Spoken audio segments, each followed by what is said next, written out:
What makes a woman vanish? To walk away from a $100 million penthouse overlooking Central Park, a Wall Street titan for a husband, and a life the world saw as utterly perfect. Isabel Croft did just that. At 6:01 on a Tuesday morning, 8 months pregnant and carrying only a small vintage satchel, she left behind a devastating truth she had been quietly piecing together for almost a year. All she left on the mahogany desk was a flawless diamond wedding band and a single, folded ballet program. It was a message composed to bring a mogul to his knees and rewrite the future for everyone. But there was one market variable no one's forecast could have predicted. The brilliant junior analyst, who was sure she was already his next great acquisition. Isabel had no idea of the fallout she was about to trigger. The husband, Julian, who could predict global market crashes but couldn't navigate a marriage, was about to experience a personal collapse his fortune couldn't bail out. And the wife who disappeared was about to demonstrate that sometimes the most valuable asset is the one you liquidate. This is the story of a woman who remembered her own worth, a man who realized his loss far too late, and a rival who tried to execute a hostile takeover she wasn't prepared for. The chain of events that followed will stun you, empower you, and perhaps make you reconsider what it truly means to be wealthy. Stick around, because the real ledger is about to be opened. The Athena home command system in the cavernous foyer softly announced the time, 6:01 a.m. On a Tuesday morning, as dawn broke over the city, Isabel Croft descended the sweeping marble staircase of the Upper East Side residence she had called home for 7 years.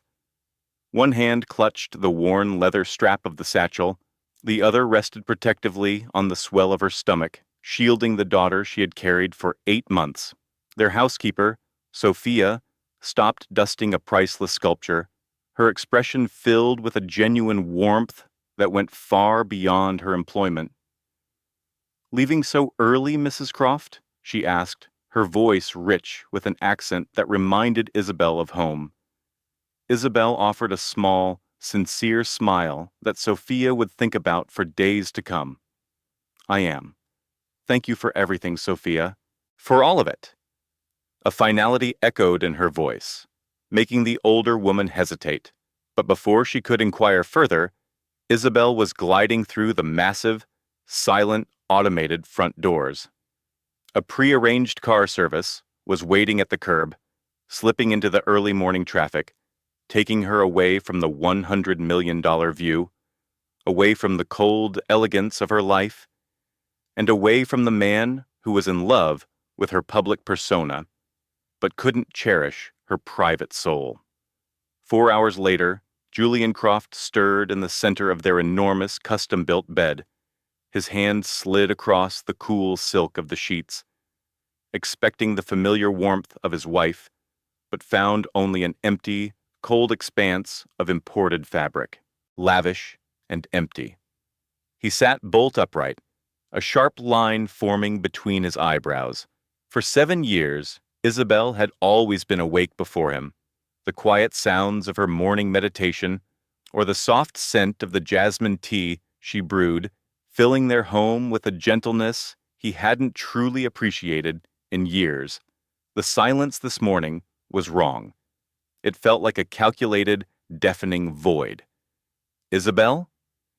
His voice, which could command trading floors and sway boards of directors, sounded fragile and lost in the palatial master bedroom. Silence. Julian swung out of bed, a chilling dread creeping through him as he walked through the penthouse. In her personal studio, he saw that her first pair of point shoes, usually displayed in a glass case like a sacred relic, were gone, a small detail that set off a catastrophic alarm in his mind. Everything else was in its place. It was all so perfectly staged, it felt less like a home and more like a showroom for a high-end design magazine. Downstairs, the morning sun streamed through the 20-foot windows, illuminating dust particles suspended in the unnervingly still air. On the polished obsidian desk in his home office, propped up against the Financier of the Year trophy he had recently won, was a single aged program from the New York City Ballet. It was from her final performance years ago. His name, Julian, was written at the top in her graceful, looping handwriting. He reached for it. His hands, which were steady enough to sign off on a $10 billion acquisition, trembled as he picked up the fragile paper. The message inscribed beneath a single printed dance credit was brutally direct. I'm going to find the music I stopped hearing when I became your perfect asset. Our daughter deserves a mother who remembers her own choreography. Placed beneath the program, resting on the desk's dark, reflective surface, was her wedding ring. An enormous, flawless diamond, now completely stripped of its value. Julian read the words over and over, his mind unable to compute the data, stuck in an endless loop of disbelief. Gone where? Why? What did she mean? Her own choreography? He spoke to the empty room. Athena, call Isabel's mobile. The AI's serene voice replied instantly. The number you are attempting to call is no longer in service. He tried her office. A pre-recorded message stated the business was closed indefinitely. Her closest friend? Chloe. She would have to know. Athena, call Chloe Durand.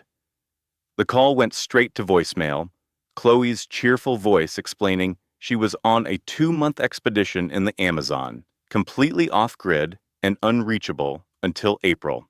The sheer strategic brilliance of her exit hit him with the force of a black swan event.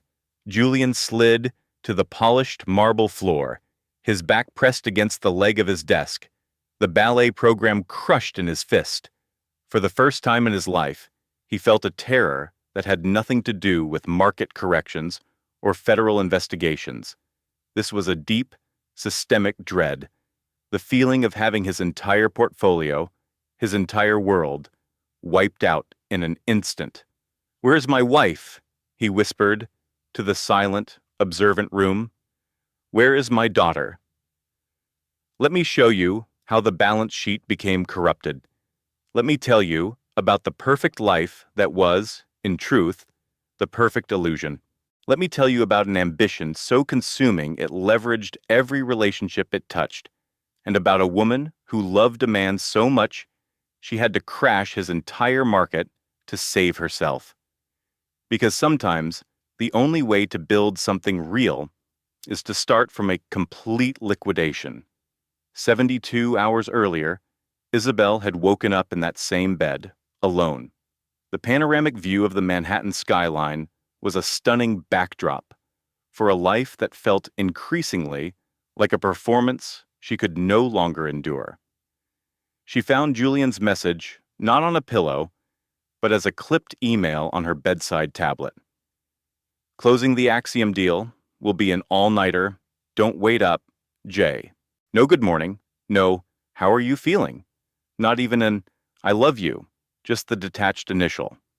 8 months pregnant, Isabel moved through their automated apartment with the deliberate poise of a dancer, a hand resting on her belly. Their daughter kicked, a tiny, forceful reminder that she wasn't entirely alone in this. She prepared her own breakfast, a complex smoothie her celebrity nutritionist's app had prescribed. "Good morning, my little star," she whispered to her bump. "I think it's just you and me for the final act." Her tablet chimed with a link to a financial news site that Athena had identified as relevant to her interests. The headline made her blood freeze. Croft and star analyst Zara Singh signal a new future for Titan Capital. The featured photo was of Julian at a recent charity auction, looking charismatic and powerful. He was leaning in to share a private joke with a stunning, sharp-looking woman in a designer suit. They looked so connected, so perfectly matched, that seeing the image felt like an intrusion. The caption identified her as Zara Singh, his brilliant and ambitious protege, Julian's rising star. Isabel enlarged the image, her dancer's eye for form and connection analyzing the scene, the proprietary way his hand rested on the small of Zara's back, the way Zara's entire focus was on him, creating an exclusive world for just the two of them. And that's when the last piece of the puzzle locked into place. The night before, while organizing receipts on his home office computer for their accountant, she had found an unsent email draft. It was to a high-end jeweler, confirming the engraving details for a diamond bracelet, for Z.S, to our new empire. Tucked into their exchange was a reference to a private jet booking to St. Bart's, a celebration for their launch. It was the last piece of due diligence she would ever need. Isabel picked up her cup of herbal tea, her hand completely still. She should have felt a tsunami of rage, a crushing sense of betrayal. Instead, a serene, profound exhaustion washed over her. It was the kind of weariness that comes not from a lack of rest, but from the slow, systematic erosion of trust. That was the final dress rehearsal, she would later recount. The final curtain, because I was finished performing in a production that was no longer mine. I had stopped being the prima ballerina of my own life. She caught her reflection in a dark computer monitor, designer maternity clothes, flawless hair, tasteful makeup. She looked exactly like the wife of a Wall Street king, a woman whose life was a feature in society pages, polished, brilliant, and utterly empty. I couldn't even recognize my own research signature in that paper, she thought, the memory cold. That scientist was a construct he designed, a profile with research parameters I never set and access rights I never would have approved. But that persona was about to be permanently scrubbed because Dr. Evelyn Hayes had been meticulously coding her own exit strategy for nearly a year. In 3 days, her access to the Sterling Labs network would be terminated for good. Miles away, in a sleek seaport condo, Dr. Chloe Bennett was on a triumphant video call with her venture capital backer, a flute of vintage champagne sparkling in her hand. He'll tell her as soon as the FDA approval comes through, Chloe stated, her tone sharp, with absolute conviction. She's the founding intellect, the Nobel potential he needed for initial funding. I'm the one who understands the market, the one who sees the billion-dollar potential of the empire he's really building. On her secondary display, a series of images showed Evelyn at scientific symposiums and foundation galas, always composed, always slightly detached, with a pleasant smile that never conveyed the fierce intelligence behind her eyes. She's brilliant. I'll grant her that, Chloe went on, but brilliance without ambition is a wasted asset. And a man like Liam Sterling doesn't need another academic paper for a journal. He needs a partner for the IPO. He needed a collaborator who could dissect a clinical trial dataset and then charm investors at a dinner in Davos. Chloe swiped the photo gallery away, replaced by a file titled LS, Phase 2 Integration. It was laid out like a 15-year pharmaceutical launch plan. Because in her mind, that was exactly what this was. Chloe had clawed her way out of a forgotten Boston neighborhood using scholarships and a relentless drive to carve out a place for herself in the cutthroat world of biotech. Liam Sterling wasn't just a man she desired. He was the final critical component of her own legacy, the ultimate merger that would make her name immortal. Her methodology was precise. Phase 1, establish herself as his indispensable strategic partner. As the new head of commercial strategy, she would be the only person he trusted to navigate the path from lab to market. Persuade him that no one else could see the long game as clearly as they could together. Phase 2, engineer an emotional reliance. Become the only one who understood the immense pressure of his family's medical dynasty. A weight, his wife, the quiet, principled research scientist, was never built to handle. Phase 3, the World Health Summit. Solidify their image as a scientific power couple. Phase 4, the strategic uncoupling. Position herself as the logical successor when his marriage to the brilliant but uncommercial Evelyn inevitably dissolved. Every empire needs a new ruler. Chloe had no doubt it would be her. Chloe murmured to herself as she created a new calendar event. I'm just optimizing the inevitable outcome. What Chloe couldn't possibly know was that Evelyn had already renounced the throne of their Beacon Hill brownstone months before.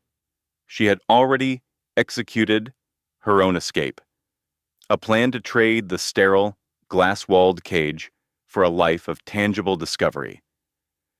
The position Chloe was so carefully maneuvering to seize was already empty. And the man she was targeting, he was about to face a catastrophic failure that neither woman could ever foresee. But I'm getting ahead of myself. Let's rewind to the beginning, to the day Liam Sterling watched a presentation by Dr. Evelyn Hayes and decided she was the next great mind he had to acquire. 8 years before Evelyn vanished from the biotech world, she was a different creature entirely. At 26, she was a fiercely dedicated postdoc researcher at a university lab in Boston, publishing paradigm-shifting papers on genomic sequencing to justify her meager stipend, driven by the thrill of pure discovery. She lived for the moments a dataset revealed a hidden truth.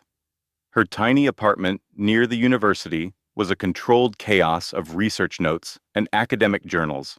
Her income was a joke, and she had never felt more purposeful.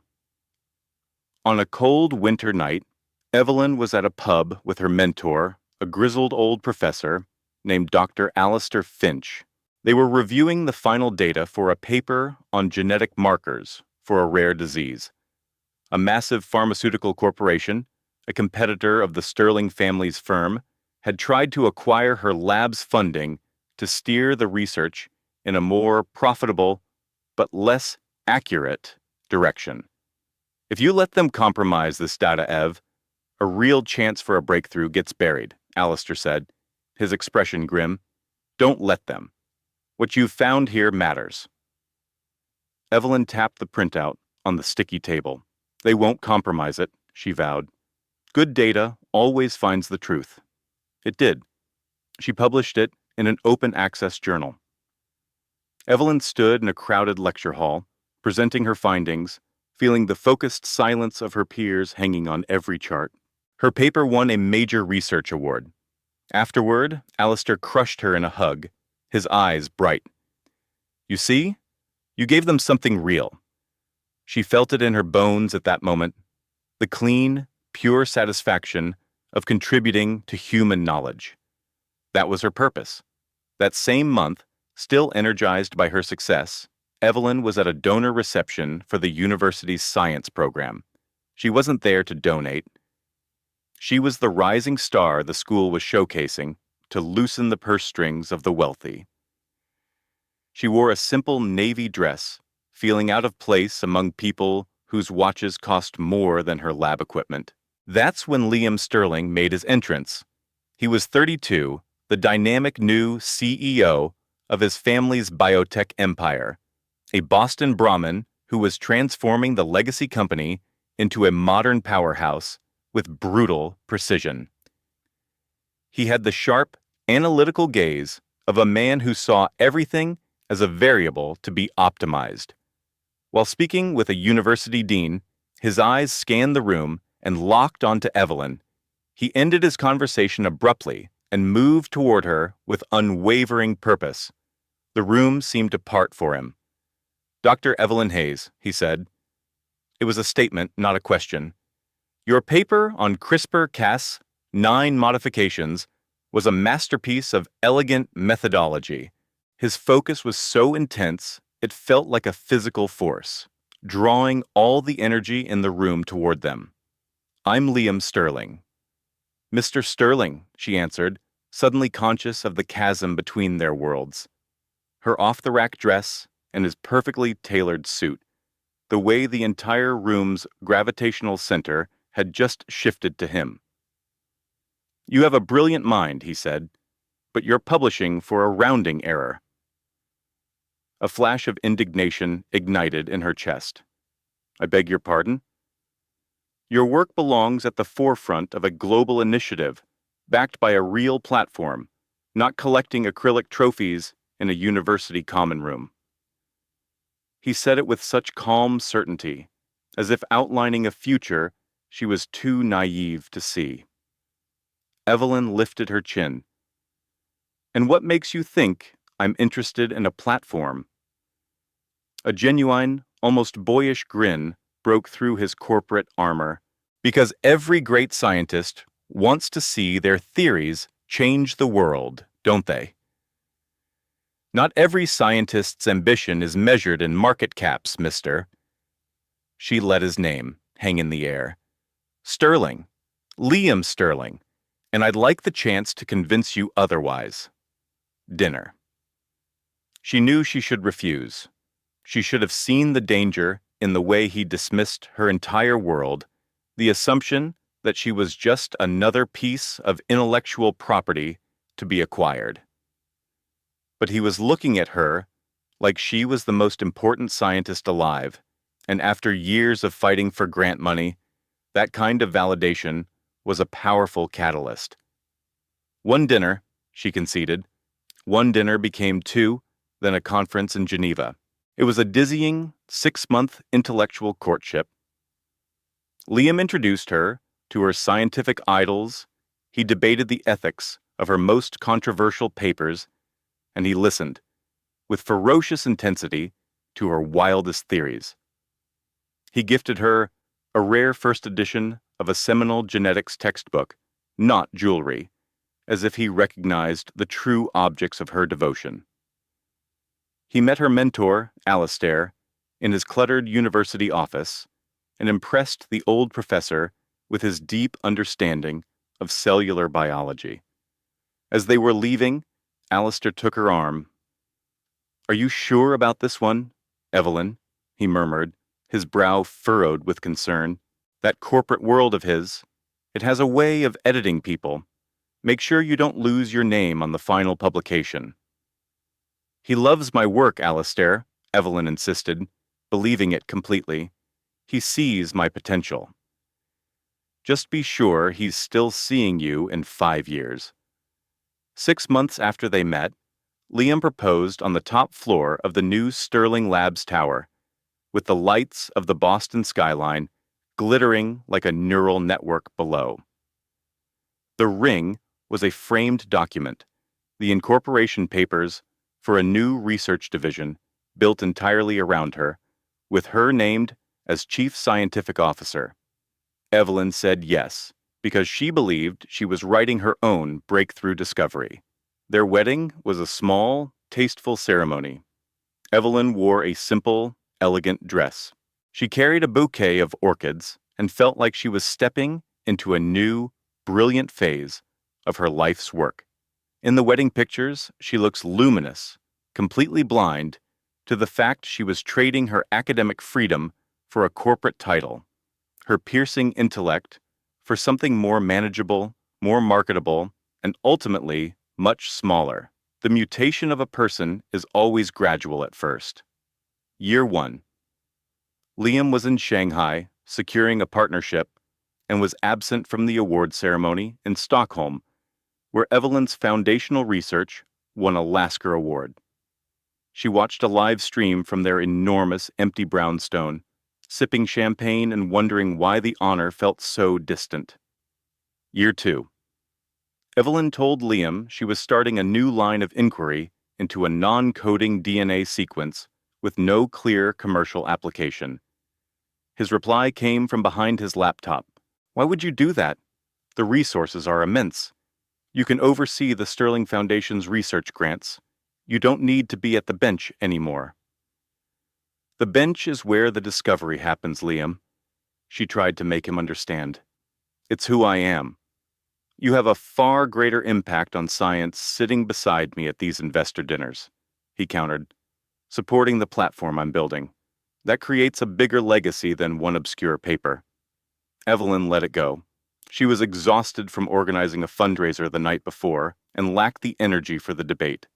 That is how a mind is silenced, by 1,000 tiny compromises.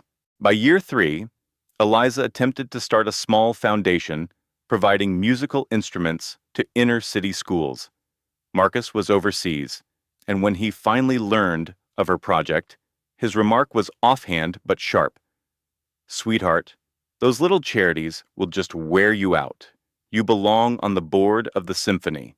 By year 4, Eliza no longer practiced her cello. Marcus no longer noticed. In year 5, Eliza discovered she was pregnant. She shared the news with Marcus over breakfast, her voice trembling with a delicate mix of fear and hope. His expression brightened, but his words felt like a shard of ice in her heart. Fantastic. A legacy. Not a child, not our baby. A legacy. Another entry in the Thorne family ledger.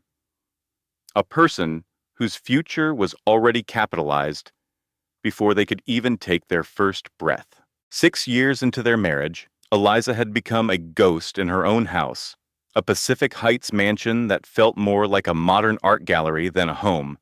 She chaired fundraising galas, posed for the society blogs, and vanished a little more with each passing day. The woman in the mirror was a stranger she did not want to know. At 7 months pregnant, Eliza was trying to install a new smart baby monitor when she had to log into their primary cloud network. The password, Synergy, the code name for his first big acquisition, made her mouth twist in a bitter smile. The device accidentally synced his most recent files. There were no family photos, but corporate strategy decks and legal agreements. Her blood turned to ice when she saw the folder title, Project Nightingale, Postnatal Transition. The lead on the project was Sabine Vance, his formidable chief operating officer. Eliza sat there in the silent, cavernous living room he'd designed, a room she never felt at home in, her old cello case gathering dust in the corner. She didn't cry. The shock was a cold, clean thing, leaving no room for tears. She closed her eyes, took a deep breath, and then opened a secure partition on her tablet. A single file was stored inside, labeled Coda. That was from a year ago.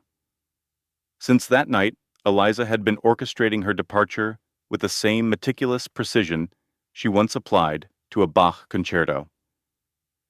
She had perfected the part of the elegant, silent trophy in his collection, and now she would use that silence to quietly exit the stage entirely. Every single day, she moved $200 into an account he could not see. Each trip to the Ferry Building Farmers Market, she would buy expensive produce on her debit card and get cash back, always just under the $100 threshold that might trigger an alert. She folded the crisp bills and tucked them into the lining of her cello case, rolled them inside hollowed-out music theory textbooks, and sealed them in waterproof bags hidden inside a box of old sheet music in their off-site, climate-controlled storage. Marcus never went there. He barely registered her presence in their home. She opened a small savings account under her maiden name, Petrova, at a tiny credit union in the Mission District, a neighborhood he dismissed as gritty and irrelevant. The teller, a woman with kind, perceptive eyes, gave her a look of quiet understanding when Eliza specified, "This account is for me only, just my name." "Of course, dear," the woman replied, her voice a soft promise of discretion. She did all of her research on a burner tablet using a private browser, meticulously clearing the cache after every session. She looked into small, quiet coastal towns in Oregon and the San Juan Islands, places where Eliza Thorne could simply fade away so that a woman named Lena Petrova could finally be born. She purchased a prepaid phone with cash. She rented a small P.O. box in a town across the bay she'd only ever glimpsed from the freeway. She reached out to an old contact from her conservatory days, a man who specialized in creating documents for musicians touring in difficult countries to help her build the foundation of a new life. She practiced the signature for Lena Petrova until it felt more natural than her own. That signature became her sole focus the day she learned she was having a daughter. Marcus's word, legacy, had felt like a cage. Her daughter wasn't going to be a person. She was going to be an asset, groomed for board meetings, not for scraped knees and finger painting. Eliza refused to allow it. She packed one small, durable duffel bag and hid it behind a stack of vintage wine crates in their cellar. It held a pair of sturdy hiking boots, a soft cashmere sweater from her years with the symphony, the precious ultrasound pictures, her grandmother's amber necklace, and a well-worn book of poetry. Nothing Marcus had ever touched, and definitely nothing that belonged to Sabine Vance. Using the prepaid phone, she sent a short text to her older brother. "Hey, I'm finally going on that musical retreat to the Oregon coast we talked about.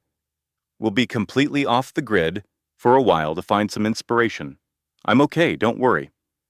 Her brother, the only one who understood the meaning in her silences, would know exactly what it meant. 2 weeks before her planned departure, Eliza had her final ultrasound, the appointment Marcus had promised he would attend to assess the forthcoming heir. She sat in the sterile, gray waiting room, observing other couples. The men were leaning in, rubbing their partners' backs, their focus absolute. Her phone vibrated, a text from Marcus's executive assistant. "Mr. Thorne was pulled into an emergency meeting with the board. He is unable to attend. He sends his regrets." It wasn't a message. It was a formal statement. The doctor's smile was polite and professional. "Where is the proud father-to-be today?"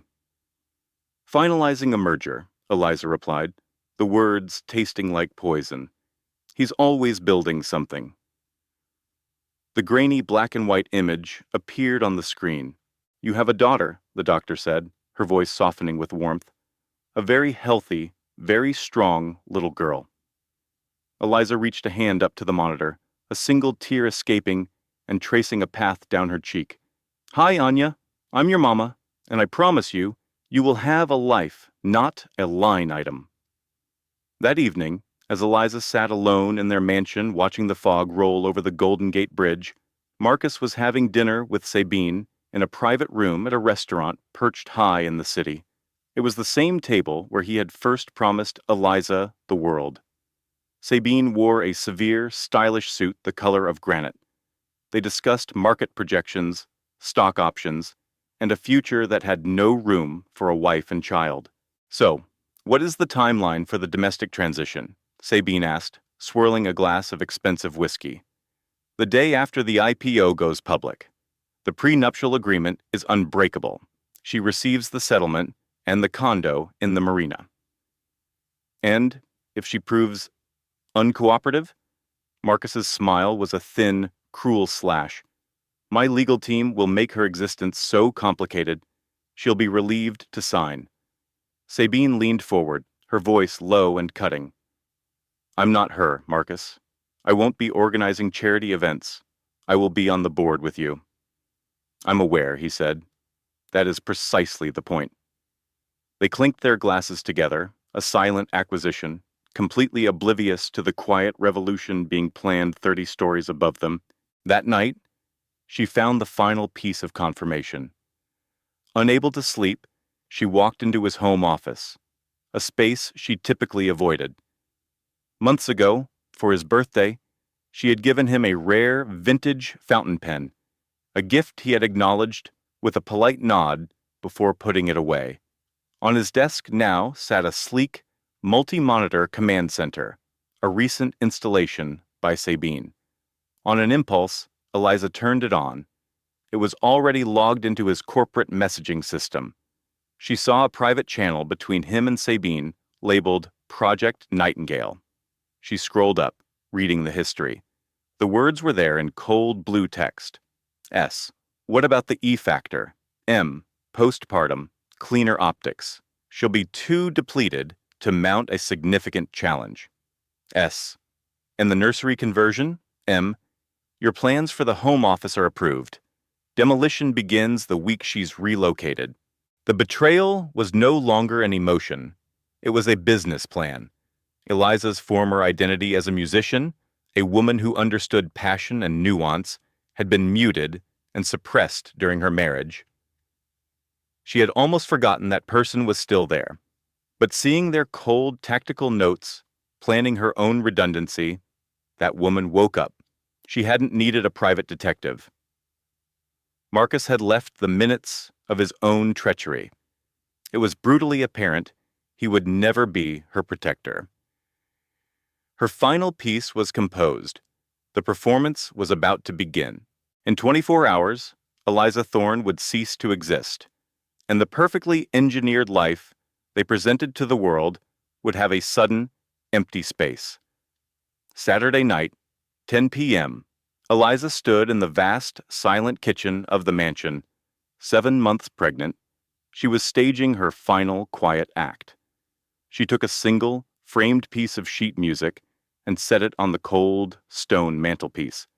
A simple, beautiful sonata she had composed herself, years before his first multi-million-dollar deal.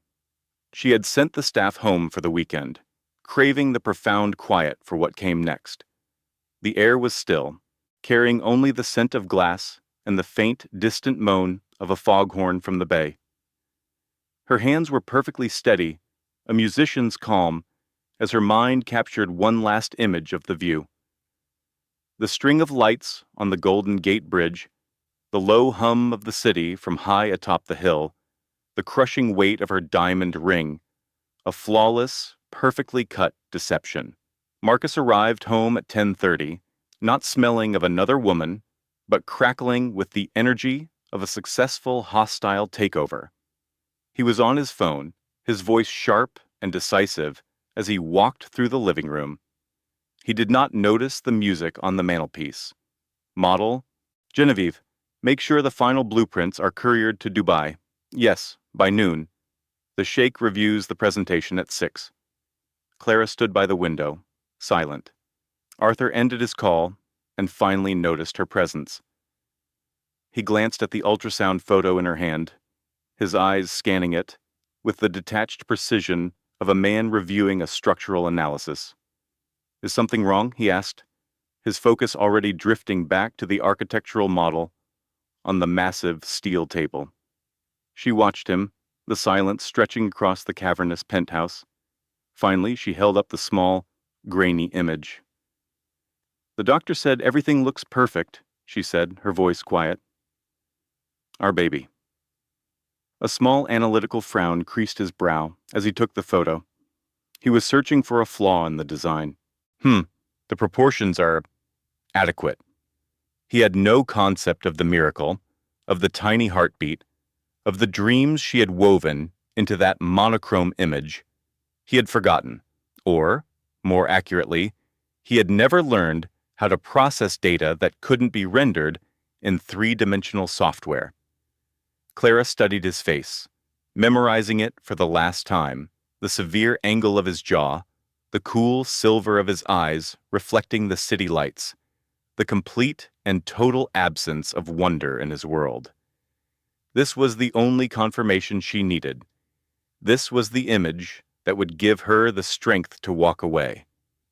After another moment of critique, Arthur placed the photo on the table and disappeared into his private studio for a video conference with his structural engineers in Shanghai. Clara took the sonogram picture, moving through the silent penthouse like a ghost, saying a final goodbye to her beautiful, sterile cage. She paused at the entrance to the nursery, looking at the imported Italian crib and the mobile of perfectly balanced geometric shapes. It was a room designed by an award-winning firm. I'm so sorry I couldn't build a home for you here, my little sprout, she whispered to the life blooming inside her. But I promise you'll have something better. You'll have a mother who lets you get your hands dirty. At 1 in the morning, Clara's plan went into effect. She pulled a worn canvas duffel from the back of her closet. Her hands started to shake. Every noise was a thunderclap.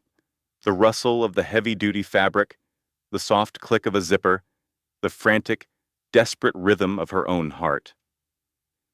The motion-activated light in Arthur's studio suddenly switched on. Clara went still, her entire body rigid. If he came out, if he saw her with the bag, her fragile hope for a new life would be demolished. The light cast long shadows across the living room. It was a notification from Genevieve. Sketches for the Aspen house are ready. Can't wait for our site visit next week. A winking emoji followed. Arthur stirred, his voice thick with sleep. Clara? You up? The mumbled question was the last steel beam she had to break.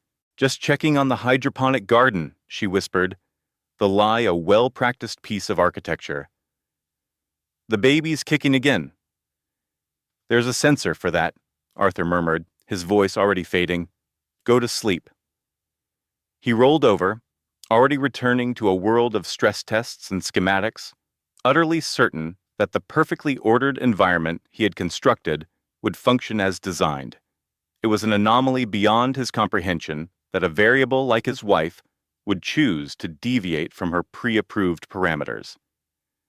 Clara stood frozen for what seemed like an hour, listening to the deep, even cadence of his breathing, waiting for the frantic pulse in her own veins to slow.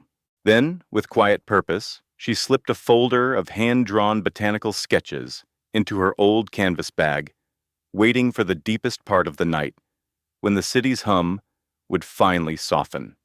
At 4:30 in the morning, Clara changed into faded jeans and a thick, comfortable flannel shirt from her days running a small landscaping business, a uniform that made her invisible in a city of monuments. She tied her hair back simply, her face clean of the carefully applied makeup she wore as a facade. The woman reflected in the vast, dark window was someone she finally recognized. Not Clara Sterling, just Clara. She took one last walk through the cold, minimalist apartment. She allowed herself one final, painful look into the designer nursery. Her fingers brushed against the cold, polished wood of the crib her child would never use, beneath the artistic mobile of stark, abstract shapes that would never spin for him. Downstairs, she walked to the sprawling marble island in the kitchen.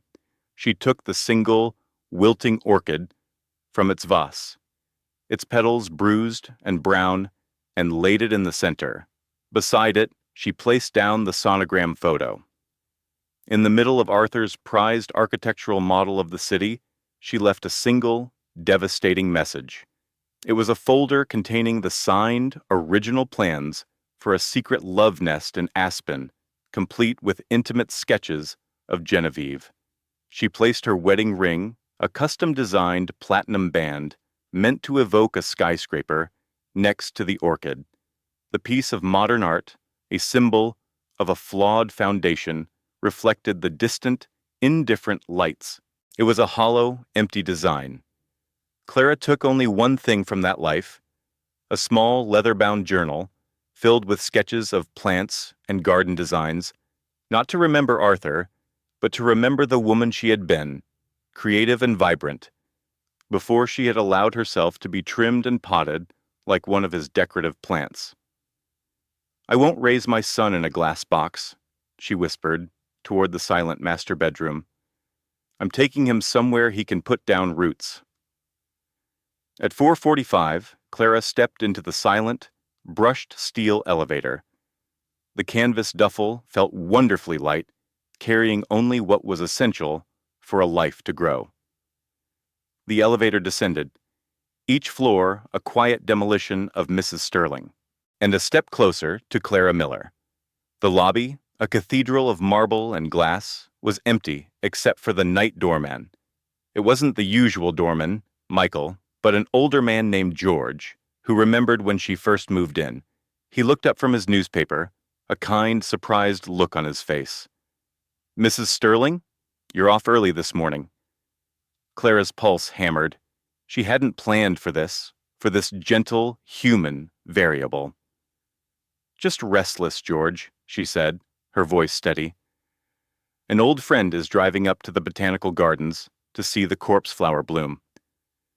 George's eyes went from her face to the simple canvas duffel.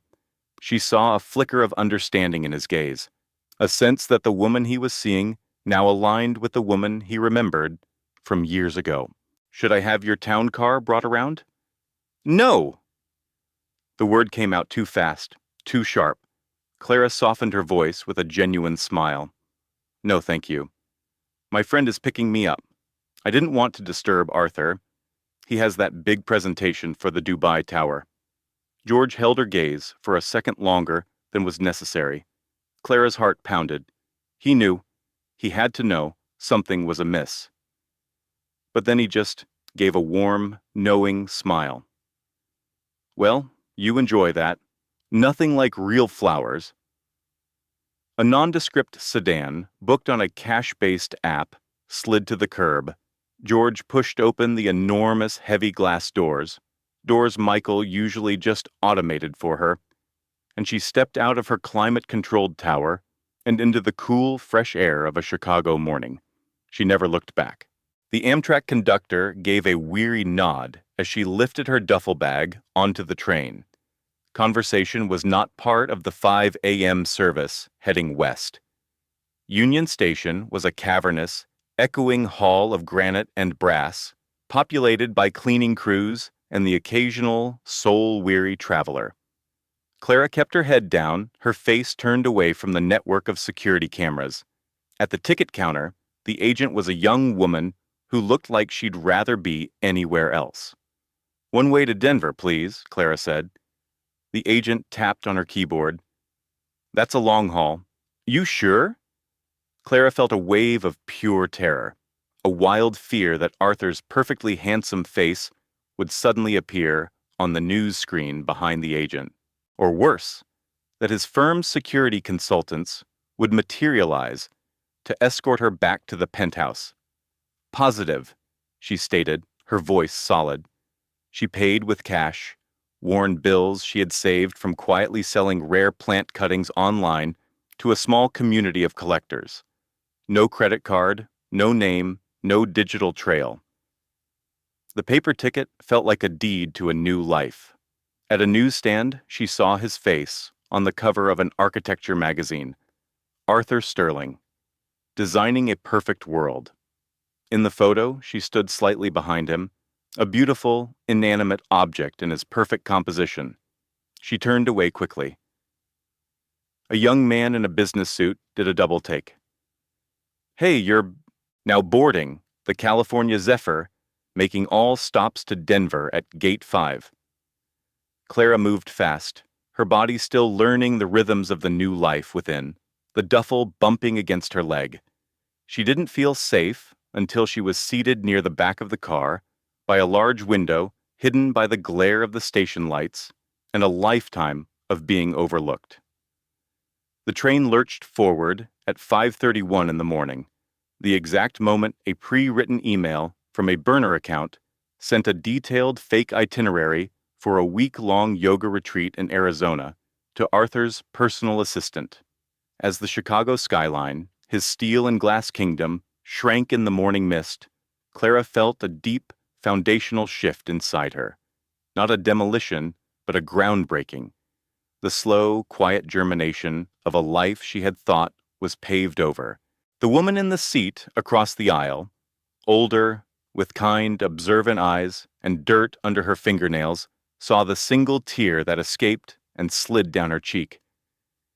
"Running from a bad blueprint, honey?" Clara quickly wiped the tear away. "Is it that obvious?" 30 years ago, I ran from a plot of land that wouldn't grow anything but rocks," the woman said with a warm chuckle. "Turned out the soil was better 100 miles west. It was the best move I ever made." "What if this is a catastrophic mistake?" Clara whispered, the words barely carrying over the rhythm of the train. The woman's smile widened. And what if this is the first seed you've planted in a garden that's all your own? The train rolled westward, carrying Clara Miller toward a future that was undesigned and full of life.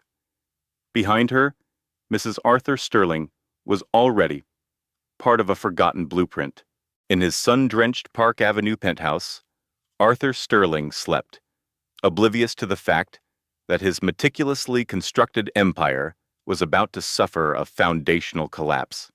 In an hour, he would awaken to a silent apartment and a reality more chilling than the morning air. He would notice the missing cello, see the ticking metronome, read the single, devastating word on the manuscript paper, and begin a descent that no financial forecast could have ever predicted. But Clara wasn't concerned with any of that. She felt the gentle kick of the life inside her, a life that was cherished, secure, and finally free from surveillance. She envisioned a future she would compose on her own terms, under her own name.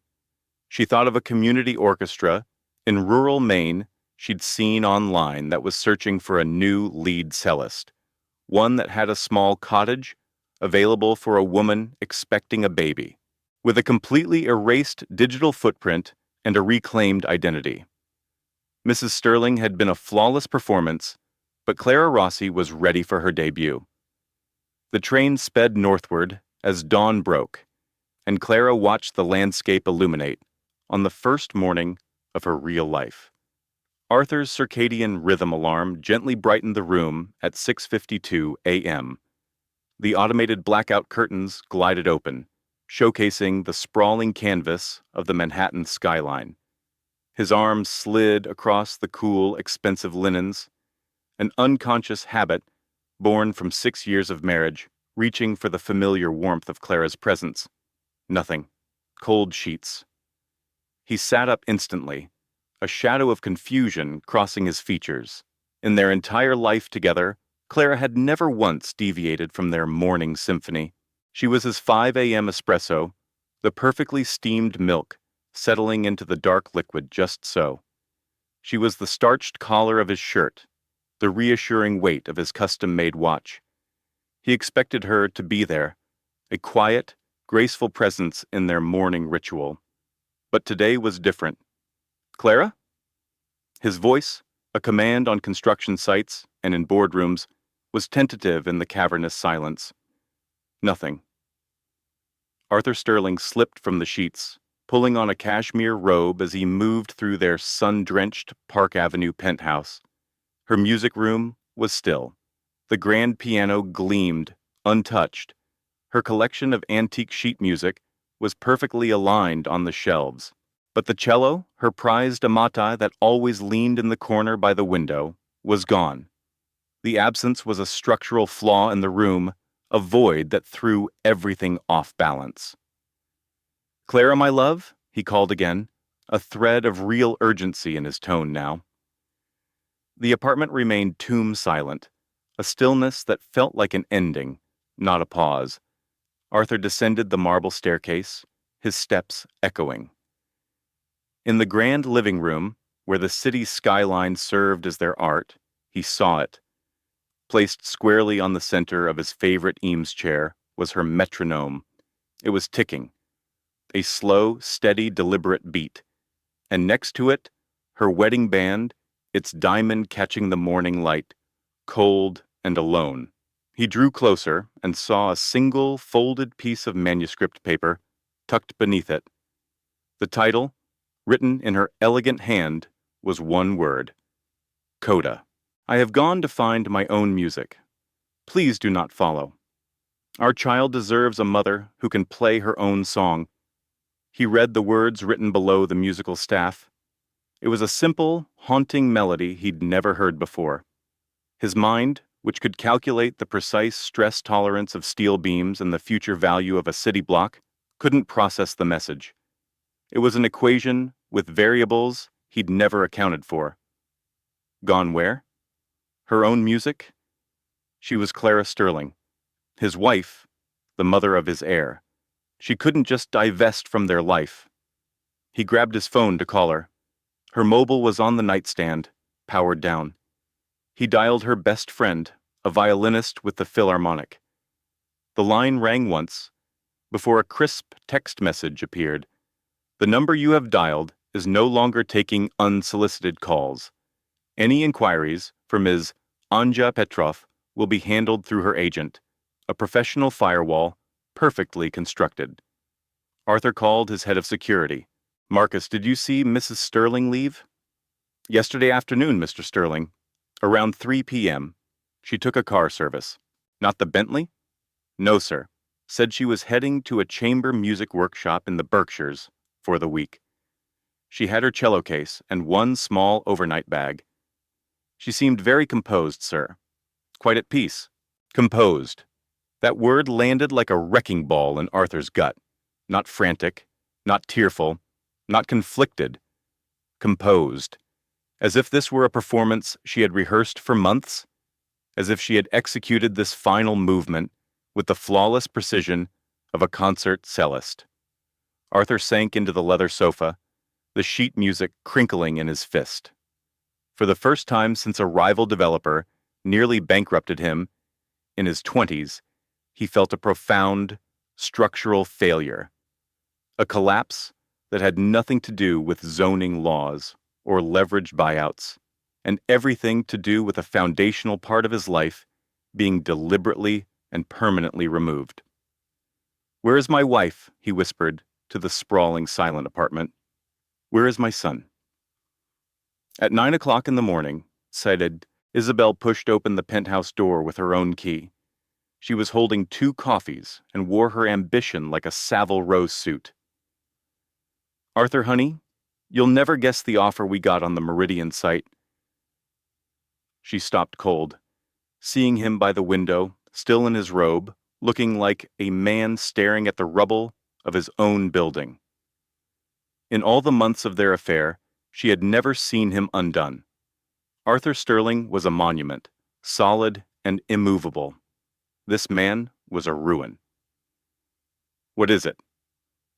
Arthur held out the crumpled manuscript without a word. Isabel took it, her brow knitting in confusion, before her eyes lit with a flicker of triumphant understanding. She quickly arranged her features into a mask of deep concern. "Coda? What on earth is that supposed to mean?"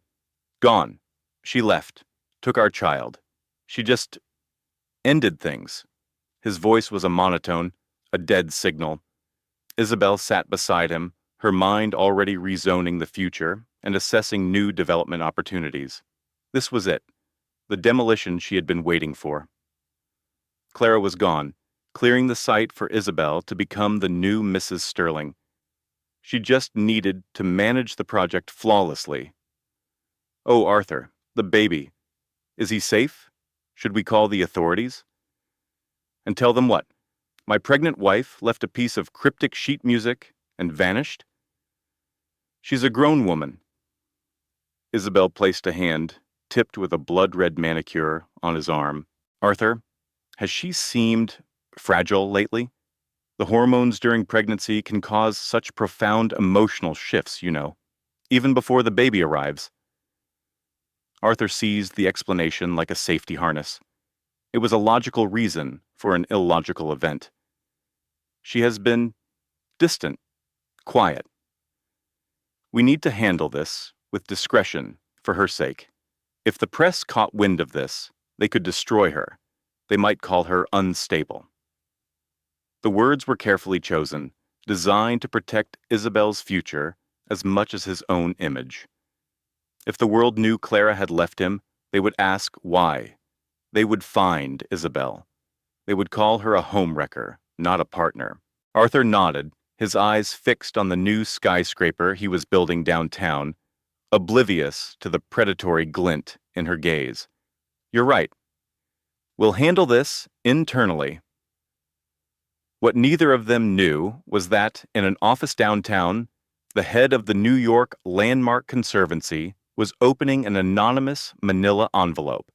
It contained blueprints and internal memos from Arthur's firm, detailing a confidential plan to demolish the historic Orpheum Theater. The documents that proved Arthur Sterling's company was planning to illegally circumvent preservation laws. The documents that would soon prove that Arthur's wife hadn't just left him. She had declared war on his entire legacy. At 10 a.m., Arthur was in his home office on a secure line. His head of security had never heard him sound so stripped of authority. The architect of a 1,000-foot tower sounded like a man in a hole. "Get me Sullivan, the best private investigator in the city. I don't care what it costs." By noon, Sullivan was sitting in Arthur's office, a former NYPD detective with the weary eyes of a man who'd seen every kind of lie. He examined the sheet music with a practiced calm while Arthur paced. "Your wife leased a post office box in her maiden name, Rossi. 18 months ago, she's been receiving royalty checks from a classical music publisher in Vienna. Small amounts at first, then larger ones, for original compositions. Total deposits over the last year come to just under $80,000. Arthur stopped pacing. "What?" "She bought a used station wagon from a private seller 3 weeks ago. Paid cash. It was spotted on a traffic camera yesterday, on the Taconic State Parkway. Heading north. She wore a simple scarf and sunglasses. And she paid a courier to deliver a separate, empty cello case to a music school in Boston." Sullivan swiped on his tablet, showing a grainy photo of Clara driving, her expression focused and calm. "Mr. Sterling, your wife didn't have a breakdown. This was an immigration. She has been quietly rebuilding her former life for over a year. One single credit card purchase in her name for a professional-grade audio recorder. That's it. Total liquid assets when she left were approximately $100,000. Arthur stared at the skyline. Sullivan continued. "We cross-referenced her compositions with performance schedules. Sir, we found this.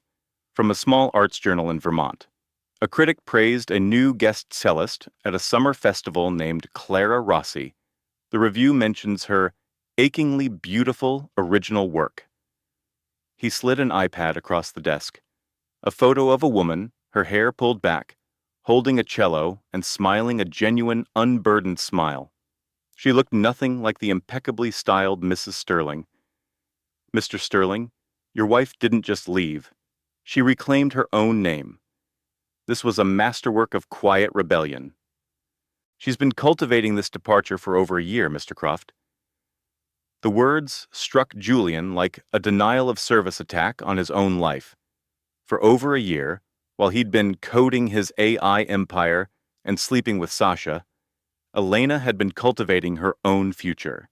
She had lived in his glass-walled mansion, attended his tech galas, and carried his child, all while planning her own quiet exodus. "Find her," Julian ordered, his voice dangerously low.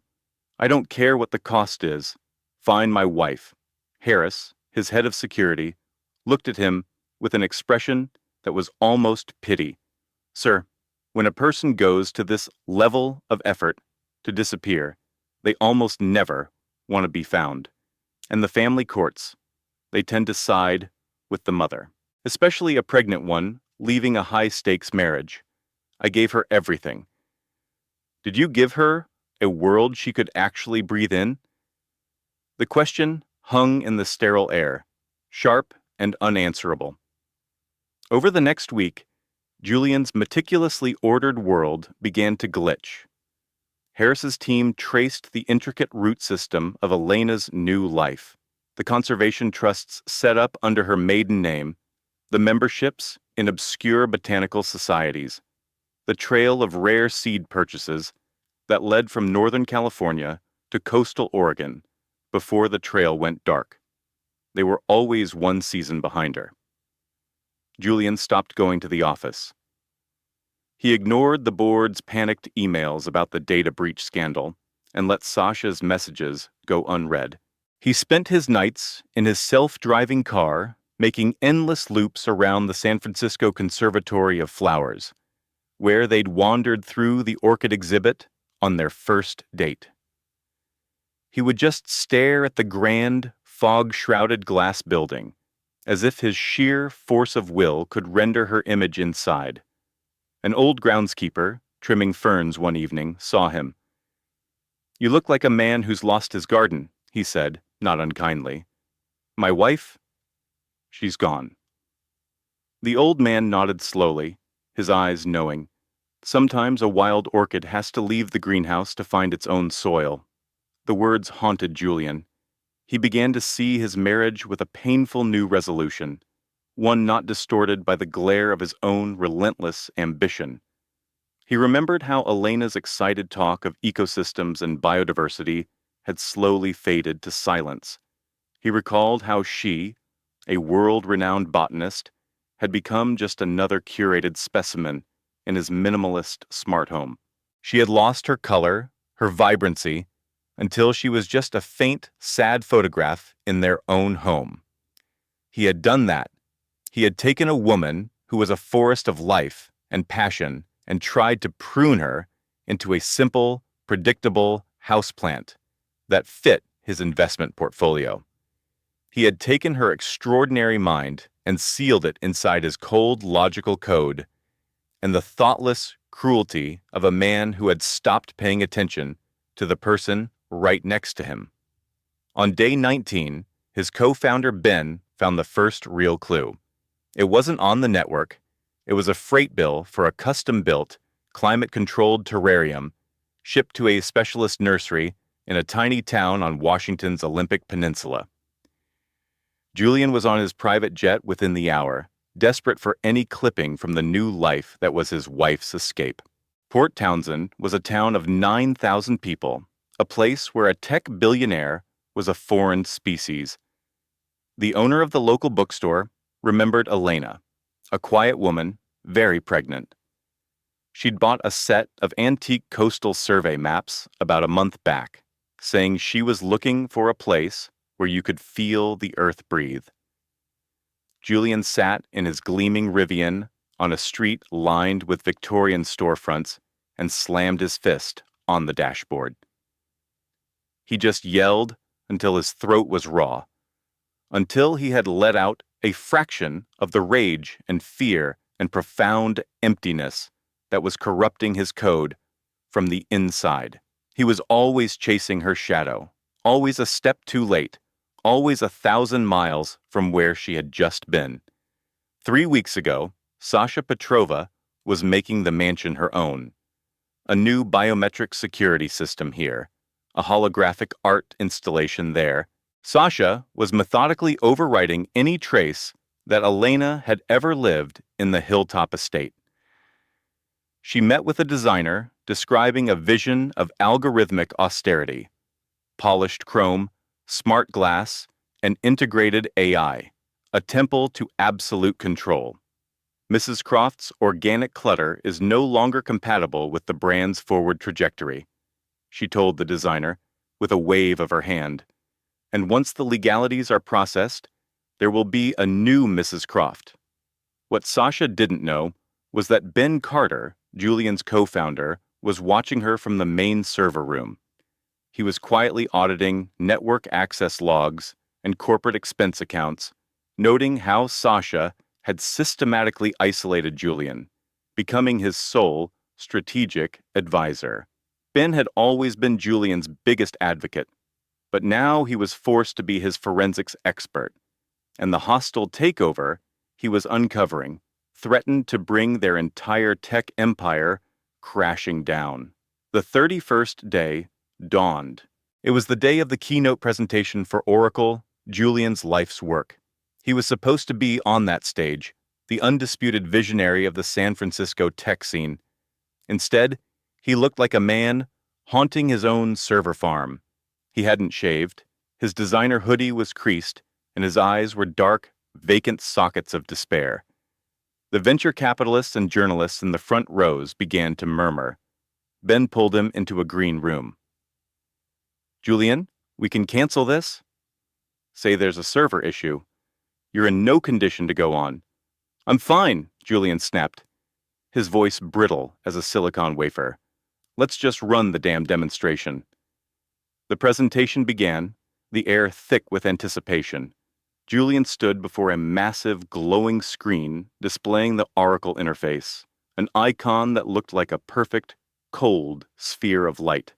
Ladies and gentlemen, Oracle will redefine. His focus shattered. The speech on the teleprompter became a meaningless string of characters. The only words he could see were from Elena's last email. Our child deserves a father who knows the difference between growing something and owning it. Julian? Ben's sharp voice came through his earpiece.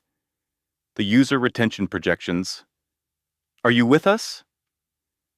He staggered back from the podium, the bright stage lights making the cavernous hall seem to tilt.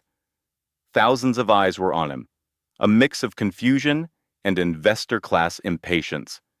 We were all so sorry to hear about Elena, a well-known tech blogger, called out from the crowd, her tone feigning sympathy. Is there any update? Something deep inside Julian finally experienced a catastrophic failure. He stood there, a raw, broken sound that might have been a laugh echoing through the microphone. You want an update on Elena? I'll give you an update on Elena. His voice cracked, rising into a desperate, frantic register. She's gone. She erased herself from the grid. I have no idea where she is. I don't know if my own child is safe. I know nothing. He tried to grip the lectern, his knuckles turning white. I had everything. I built an entire world for her, and she... The sobs took him then, hard, violent spasms that racked his whole body.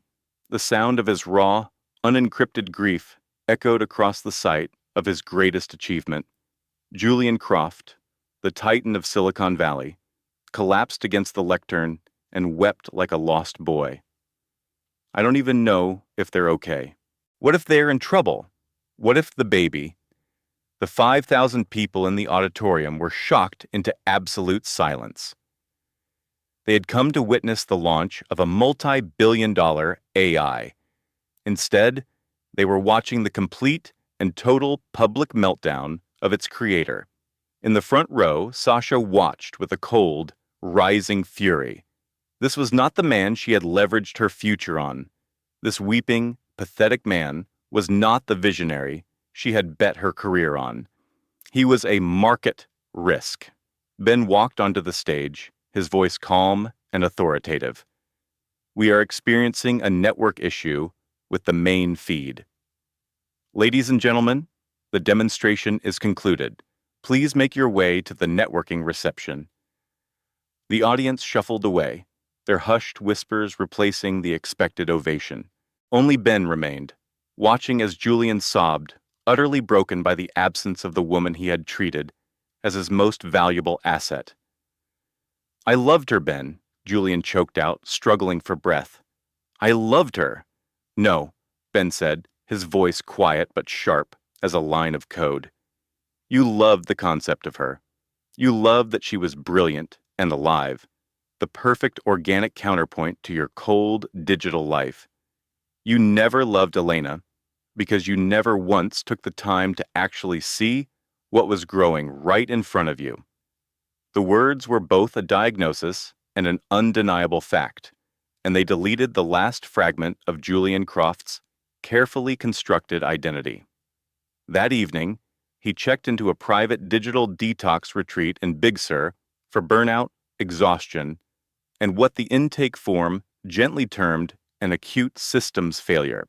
Sasha made an appearance, performing the role of the concerned, competent partner. But when Julian looked at her, he saw a distorted reflection of his own ambition, a person who coveted the company he had built, not the man himself. It was precisely what he had done to Elena.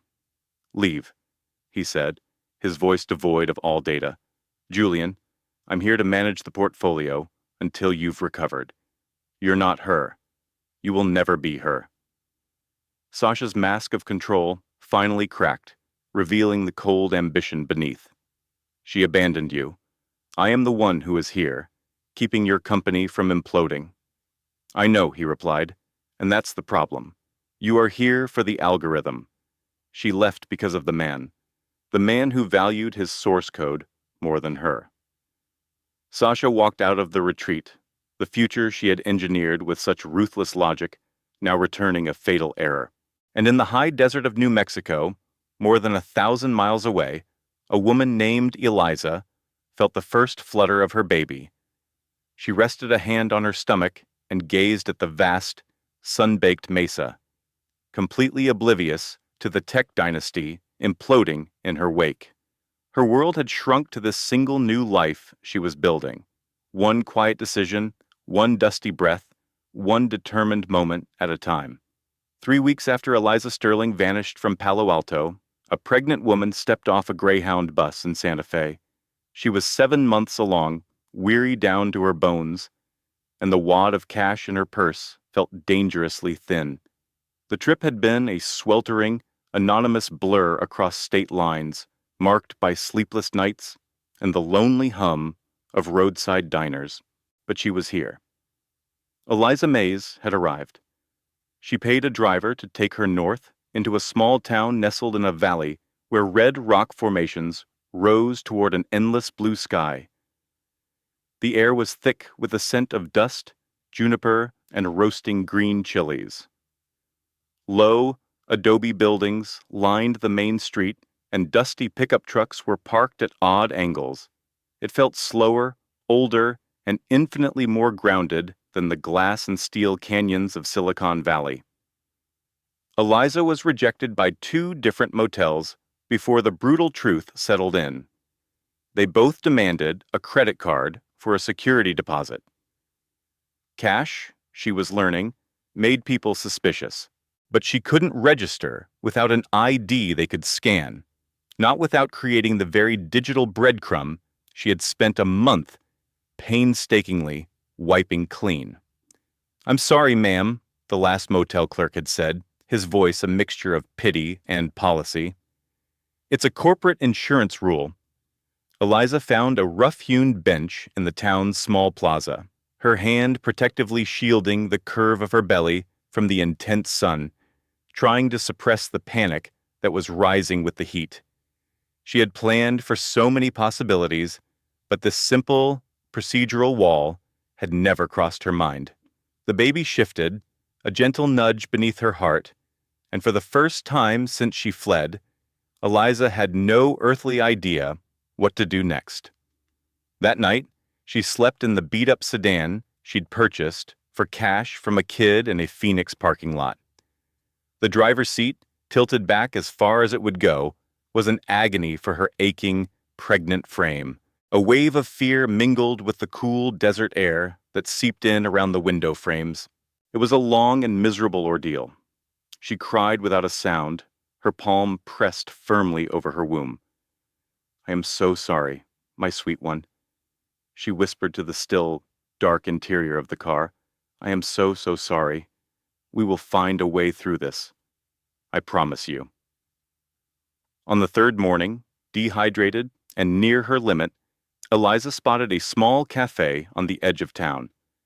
"The Dusty Coyote," read the sun-bleached, hand-painted sign. Taped to the door, next to a menu scrawled on a chalkboard, was a small note: "Restrooms for patrons, but a cool glass of water is always free." She went inside, her only goal to use the bathroom, to steal one small piece of dignity back. The cafe was cool and smelled of dark coffee and frying chorizo. A man with a deeply creased face and a clay-dusted work shirt watched her walk toward the counter. "You look like you've been wrestling with a dust devil," the man observed, his voice a quiet baritone. "Just passing through," Eliza murmured, the lie thin on her tongue. "May I please use your restroom?" "End of the counter. On your left, señorita. Help yourself." In the tiny clean bathroom, Eliza splashed water on her face and met her own eyes in the mirror. Her skin was pale beneath a layer of dust, and her eyes were shadowed with exhaustion. But she saw something new staring back. A hardness. She looked like a survivor, not the perfectly polished accessory she had been for the last 5 years.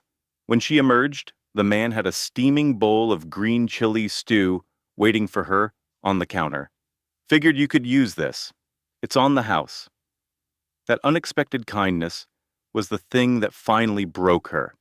The tears she had fought for days streamed unchecked down her cheeks. Thank you. Dion?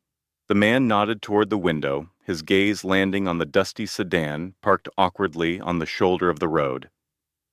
How many nights has that car been your hotel, kid? Eliza's head snapped up. How did you know? The old man began polishing the chrome espresso machine with a clean rag. Look, I spent 2 tours in the jungle before I took up pottery. I know what a person running on empty looks like. It's a look that gets deep in the eyes. The name's Arturo. Eliza, she whispered. Eliza Mays. Is that your given name? Eliza didn't answer. Arturo just grunted. Thought so. Well, you have a place to sleep tonight? Not yet. I'm looking. I have a casita out back, behind the studio.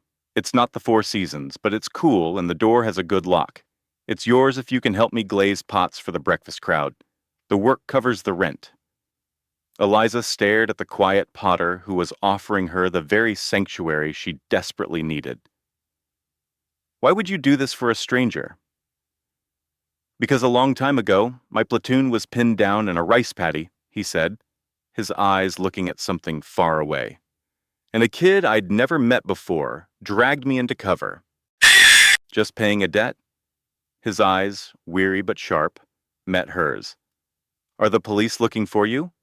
No, a man who thinks he owns me is. That's all I need to know, Arturo said with a decisive nod. Welcome to Serenity Creek, Eliza. The small adobe house behind the studio was sparse, with just a bed, a small table, and a window that opened onto a view of distant mesas and the immense, starry desert sky. But it was safe. It was the first space that belonged only to her in almost a decade. Eliza cried herself to sleep that night, but for the first time in forever, they were tears of raw, overwhelming relief, of a fragile and unexpected hope. The following weeks fell into a gentle, new rhythm. Eliza learned to mix glazes, to carefully dip earthenware mugs, and to make quiet conversation with the locals who came in for their morning coffee. She was gradually settling into the rhythm of life in the small Vermont town. The residents were observant, but respectful, noticing the fine cashmere of her simple sweater, her quiet, dignified posture, and the gentle swell of her growing belly. It's a funny thing about a place this isolated, observed Beatrice, the owner of the town's only diner, one crisp afternoon. We all see a piece of everyone's history, but we're also experts at knowing which chapters to leave alone. It's obvious you're escaping something, but it's just as obvious you weren't the one who started the fire. And for us, that's more than enough. At night, the old anxieties would creep in, Julian finding her, the chilling art gallery silence of their Boston brownstone, the image of him taking their daughter, of locking her away again in the luxurious prison she had once mistaken for a life. She'd awaken with a gasp, her hand instinctively protecting her stomach, just to feel the firm, comforting presence of her daughter, to be certain she was still there, still secure, still hers. Beatrice noticed her light on one night and brought over a flask of warm apple cider. The bad memories don't seem so loud when the wind howls through the mountains, she said gently, but they'll still whisper for a while. I had a few of my own. It just takes time to truly believe they can't find you up here. What if he does find me? Clara whispered. Honey, you're a pregnant woman who vanished into a Vermont blizzard. That's like trying to find one specific snowflake in a snow globe. You're safe. In her second month, Clara met Sarah at a small prenatal yoga class held in the community hall. Sarah was 8 months along, with a hearty laugh and a spirit as vibrant as her hand-knitted scarves. You're first? Sophia asked, settling into the stool next to Eliza's. Yes? Yours? Number 3. My husband works the oil rigs down in Texas, so I'm a single parent most of the time. He said the black gold called to him more than dirty diapers. My abuela says he's a fool, but a well-paid one. Eliza let out a soft, breathy laugh, a sound that felt foreign and new. I'm on my own, too. Sophia's eyes were perceptive but warm. Running from a bad storm? Is it that obvious? Honey, I'm a weaver. I'm paid to see the patterns. That simple little watch on your wrist costs more than my truck. Your accent is pure Northern California, and you flinch every time a car backfires. Sophia's smile was genuine. But don't you worry, I'm not asking for details. We've all got a past we'd rather not unpack. After the weaving circle, they began taking walks along the dry creek bed in the evenings, talking for hours about strange food cravings, the deep-seated fear of raising a child alone, and the sheer effort of beginning a life from nothing. It was the most authentic connection Eliza had experienced in years, the first time she felt like a human being instead of a perfectly curated asset. You have a good soul, Eliza. Whatever happened before, Sophia said one afternoon, you should put down roots here. I think I might. In her third month, with her pregnancy now beautifully apparent, the well pump for the cafe and studio failed during a blistering heat wave. Arturo called Leo Martinez, the town's veterinarian who also served as a volunteer EMT. Leo arrived in a dust-covered pickup, wearing a faded denim jacket, with steady eyes and a quiet competence that immediately eased Eliza's anxious energy. He got the pump working, then saw Eliza struggling to lift a 25-pound bag of clay. You shouldn't be hauling that. Here, let me get it for you. Eliza's first instinct was to insist she was fine, but there was a simple kindness in his voice that made her stand down. Thank you. While he worked, Leo talked in a calm, easy manner. He was born and raised in Serenity Creek. His wife had been killed in a car accident on a slick highway 5 years ago, leaving him to raise their daughter, Isabel, on his own. In his spare time, he wove intricate sweetgrass baskets, a local art form passed down through generations, and seemed to be a cousin to half the town. I'm weaving a small one for Sarah Jane's new baby, he mentioned, his fingers moving with practiced ease. I could make one for your little one too, on the house. Every new soul in Beaufort deserves a proper welcome. Clara's eyes filled with tears, a mix of late pregnancy emotions and the sheer surprise of such genuine warmth. Why would you do that for me? Alistair just gave a gentle smile. It's how we are here. We take care of our people. That's what a community is for. 2 weeks later, a Category 4 hurricane that the old-timers swore was the storm of the century veered toward the coast, prompting mandatory evacuations and the closure of the bridges connecting the sea islands to the mainland. That night, Clara's water broke. It was 3 a.m, the contractions were sharp and coming fast, and she was utterly alone and terrified. She fumbled for the small, battery-powered weather radio she kept on the counter. It's time. I'm on my way, child. You just breathe. But the storm surge had already swallowed the low-lying roads, making any travel impossible. Even Alistair's high-clearance truck couldn't navigate the flooded streets. Maria, the local midwife, finally appeared at her door, drenched and wearing fishing waders, a lone lantern swinging in the howling wind. Okay, Clara, look at me. We're going to do this right here. Bo, the owner of the local diner, heard the distress call on his emergency scanner and came over from next door. I helped deliver my own youngest during Hurricane Hugo, back in '89. Can't be too different. A moment later, Alistair arrived, having waded through the chest-deep, churning water. My wife. We did one of them birthing classes before our first. I remember some of it. I can help. And so, Clara Sterling gave birth on the floor of her small rented cottage during a historic hurricane, surrounded by 3 people who, in a few short months, had become her family. Maria coached her through every surge of pain. Bo boiled water on his propane camp stove and gathered every clean towel he owned. And Alistair was a calm presence, his deep voice a steady anchor against the screaming wind. At 4:32 in the morning, as the hurricane lashed the coast with horizontal rain and the wind roared like a freight train, Samuel Martin was born. 7 pounds, 2 ounces. Perfect, loud, and safe from the storm. Clara held him, overcome with a rush of love so intense it was a physical sensation. "Hello, my sweet boy. Hello, you're safe. Mama's here." Maria's eyes were glistening.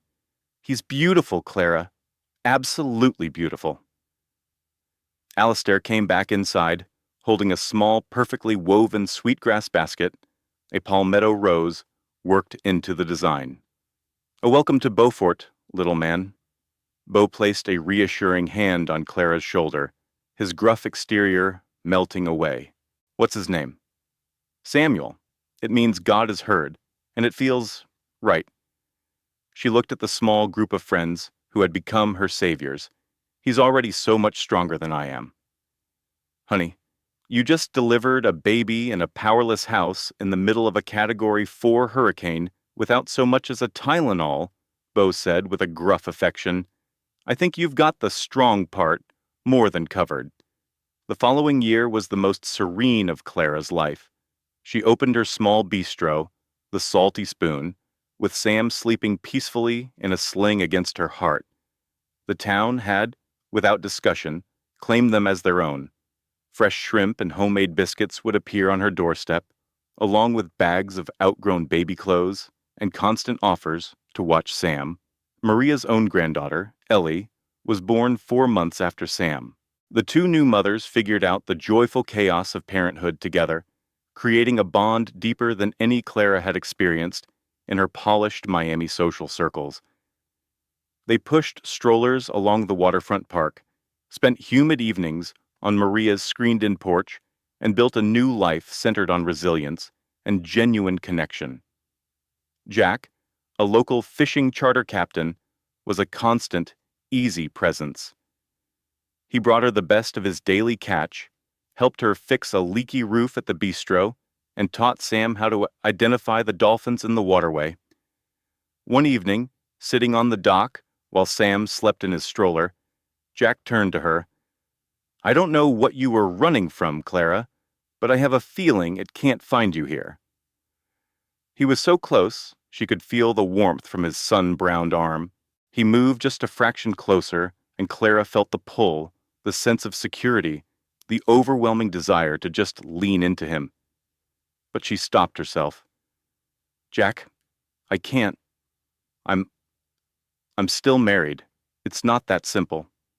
"I'm a patient man," he said, his voice as calm and steady as the incoming tide, "for the right things." "Why are you so good to me?" "Because," he said, watching the heat, lightning flash silently over the distant ocean, "some people are worth being good to." On Sam's first birthday, it seemed like the whole town of Beaufort had gathered at the waterfront park for a party. Ellie took her first wobbly steps toward Sam. Beau had baked a cake shaped like a giant blue crab. The town librarian gave Sam a book about sea turtles. Maria told a Gullah folk tale she'd made up just for him. Jack was showing Sam how a cast net works, letting him hold the weighted edge. Even at 1-year-old, Sam was more interested in how the salty lead weights tasted than in learning to throw the net. Clara watched him with Jack, her heart expanding with a love so complete it felt tangible. That evening, as she gently rocked Sam to sleep in her little cottage, she hummed a quiet tune. "Mama," Sam whispered, his very first word. Clara hugged her son close, tears of pure joy making silent tracks down her face. "Yes, my love. Mama is right here. Always." She was sure she had finally found it, a place where she belonged, a true home, a life of simple purpose.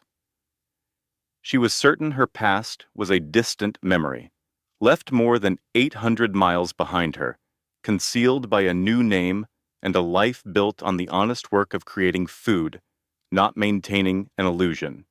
But in Miami, in a glass-encased corner office with a panoramic view of Biscayne Bay, a corporate investigator named Anya was reviewing her automated alerts. An old, deep web search for a name that had gone dormant for 2 years had suddenly triggered a hit. A feature article in a national food magazine profiling the 10 best hidden gem restaurants of the South. The photo showed a woman with honey blonde hair, smiling as she held a bowl of her renowned shrimp and grits. The facial recognition software confirmed what Anya suspected. It was, without a doubt, Clara Sterling. Anya picked up her desk phone. "Mr. Sterling, I believe I've located her." Clara's carefully constructed, peaceful world was on the verge of shattering, because the past, as it turns out, is never truly gone. It just waits for the right time to resurface. 2 years after Clara had vanished, Adrian Sterling stood in his penthouse, looking out over the city he had conquered and the personal life he had systematically ruined. For the last 18 months, whiskey had been replaced by bitter coffee. Julian Croft had handed the keys to his real estate empire over to a successor, stepping away from the relentless world of acquisitions and skyscraper deals. He was, as his therapist dryly put it, performing a post-mortem on a dead marriage. He was finally excavating the reasons a woman would trade a penthouse overlooking Chicago for anonymity. The process was a brutal demolition of his own ego, exposing his obsession with ownership, the way he used contracts and cash as both weapon and fortress, and the gaping emotional void he'd always labeled drive. He'd filled notebooks with unsent emails to Elena, packed with apologies that felt like insufficient funds and questions that had long since expired. "I thought building her a gilded cage was what a good husband did," Julian confessed. "But I never bothered to give her the one thing she actually needed. I never even asked her what it was. And what do you suppose she needed? To be heard, to be a partner in my life, not just the centerpiece of my collection." Julian's voice was raw. "I paraded her around like she was the penthouse suite in my flagship tower. Now she's gone, and all I've got is this sterile condo and the sickening knowledge that I personally bulldozed the only real thing I ever built." Just then, his phone vibrated, a blocked number. Julian's pulse kicked into overdrive as he answered, "Talk to me." "Aspen, Colorado. There's a boy with her. Looks to be around 2 years old. His name is Sebastian." The careful composure Julian had spent months building turned to dust. "Are you sure?" "The local art gallery's newsletter, Mr. Croft. She curated a show. The program dedication lists his name and date of birth. Her restaurant was incorporated 10 months after she disappeared. What's the strategy here, Adrian?" Elena, his chief of staff, spoke in her usual, measured, strategic voice from across his vast Miami office. She mouthed the words, "Do not act on impulse." But Adrian Sterling had stopped listening to logic. That was his son. Somewhere on the South Carolina coast was a little boy with his name, a life from which he had been completely erased. "I want the address," he ordered his head of security over the phone. "The name of the bistro, the alias she's using, who she's involved with. Get me everything." "Adrian," Elena cut in, her tone sharp with warning, "we have been over this. A rash move is the worst thing you could possibly do. You are not in the right emotional space to manage this." But Adrian had already disconnected the call, pulling up flight schedules for private charters to Savannah on his tablet. 2 years of court-mandated therapy, of rebuilding his reputation, it was all turning to smoke. "That is my son. I have missed his entire life. I am ready." He was nowhere close to ready. 2 days later, Adrian sat in a nondescript rental car across the street from a quaint, inviting restaurant called the Salty Spoon. His security team had been ruthlessly efficient. Clara was now Chloe Martin. She owned a small business, was part of a community, had a new life, and a new man. Adrian watched as Clara came out of the restaurant, holding a small boy's hand, laughing at something a man in worn deck shoes was saying. The man had a kind, sun-weathered face and a natural ease, with her, that made Adrian clench the steering wheel until his knuckles turned white. And then, in the corner of the online photo, he saw her face, Isabel's vibrant, dark curls. But the little girl at her side had his own unmistakable, intense blue eyes. The child held up a painted pine cone to a rugged-looking man next to her and exclaimed, "Look, Daddy Liam." The world fractured around Dr. Alastair Finch. His daughter, calling someone else Daddy. He clicked through the photo gallery of the small New Hampshire Library's fundraiser, his hands shaking. He saw this stranger, Liam, hoist his daughter into the air, saw Isabel watching them with a peaceful, radiant smile he hadn't seen since their wedding day. They looked like a real family, a quaint, wholesome New England family, the kind he'd only ever viewed with clinical detachment. That night, in the cold panoramic view of his Boston penthouse, Alistair broke 3 years of disciplined abstinence with a $300 bottle of scotch and a call to his most ruthless attorney. "Find the paperwork. I want sole custody. Now." "Alistair, let's be pragmatic. A mother who vanishes before the child's birth and then provides a stable environment. The court will look on that with sympathy. This isn't a simple matter of parental rights. I don't care how it looks. She's living under an alias.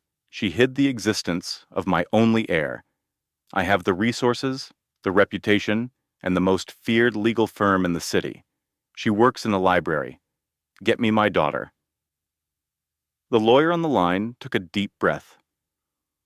"I'll begin the process, but be warned, Alistair, this kind of scorched earth strategy, it has a habit of burning everything, including the prize you're trying to win. Just get it done." The following afternoon, Alistair walked into the town library. A woman with kind eyes and reading glasses looked up from the circulation desk. Her smile was genuine, but questioning. "May I help you?" "I'm here to see Grace Peterson." The surgical precision in Alistair's voice made the woman's friendly demeanor vanish. "And who should I say is calling?" "Her husband." Isabel came through a set of shelves, a little girl named Chloe trailing behind her, clutching a picture book. Then she saw Alistair. The quiet hum of the library seemed to stop. Every bit of warmth drained from her face as she instinctively pulled Chloe behind her in a fierce, protective motion. "Mommy," the girl whispered. "Who is that man?" Martha's sharp gaze caught the sudden frost in the air. "Isabel, why don't I take Chloe over to the reading nook? It's almost story time." The older librarian instantly recognized the threat in Alistair's posture. "Of course. Come on, sweetie. Let's go see if the fuzzy caterpillar book is back." Chloe started to object. "But I want Mommy to—" Martha was already guiding her away, leaving Isabel and Alistair alone among the tall shelves. The air between them crackled with the weight of 8 years of marriage, 2 years of agonizing silence, and the vast chasm that now lay between them. Alistair spoke first. "Hello, Isabel." "Stop," she said, her voice a strained whisper. "You lost any right to that name. What are you doing here, Alistair?" "I came for my daughter, the one you concealed from me." A fire ignited in Isabel's eyes. "I didn't conceal her. I saved her." "Saved her from what? A father who could provide her with everything?" Isabel let out a harsh, disbelieving laugh. You wouldn't have provided for her. You would have scheduled her. Another appointment in your calendar. Another obligation for the great Dr. Finch. Do you even know her birthday? Or was that the day of your keynote speech in Geneva? That's not fair. Fair? Isabel's voice shook with a rage she had suppressed for years. You missed our final ultrasound for an emergency consultation that your junior resident could have handled. You were networking with the hospital board while I was home, bleeding and terrified. Don't you dare speak to me about what is fair. Alistair coolly placed his phone on the checkout desk. A legal filing illuminated on the screen. This is a formal petition. I'm suing for full custody. The library's solid oak floor seemed to fall away beneath her. You can't be serious. I am. You've been living under a false identity. That's fraud. You took my child across state lines. That's kidnapping. My legal team's annual budget could fund this library for a decade. What do you have? A carpenter and a fake name. Isabel's hands were trembling, but her voice was like ice. I have her. I have Chloe. She has no idea who you are. She doesn't need a ghost in her life. She calls another man her father. My daughter calls another man her father because Liam has been present. Liam is the one who helps her build forts out of pillows. Liam is the one who kisses her scraped knees. Liam is her father in every single way that counts. Alistair's face was a detached surgical mask. Not according to the laws of Massachusetts. Genetically, she is a Finch, and she is coming home with me. Over my dead body. The court will decide that, Isabel. He turned and walked out, leaving Isabel standing amidst the wreckage of the safe world she had built. Her legs buckled, and she crumpled to the floor, raw, desperate sobs, shaking her entire frame. Martha rushed back to her side, kneeling down. What is it? What did he do? He's here, she cried. He found us. He's going to take Chloe. He's going to take my daughter. The official documents were served 2 days later. They demanded that sole physical and legal custody be transferred to Dr. Alistair Finch, that the child be moved to Boston immediately, and that Isabel Finch be granted limited, supervised visitation, contingent on a court-ordered psychological evaluation. The filing cited parental alienation, identity fraud, and unlawful flight to avoid parental responsibility. A popular medical news site broke the story. Prominent surgeon Alistair Finch finds wife and missing daughter in New Hampshire. The article, clearly fed to the press by Alistair's PR team, painted Isabel as an unstable and manipulative woman who had abducted her own child.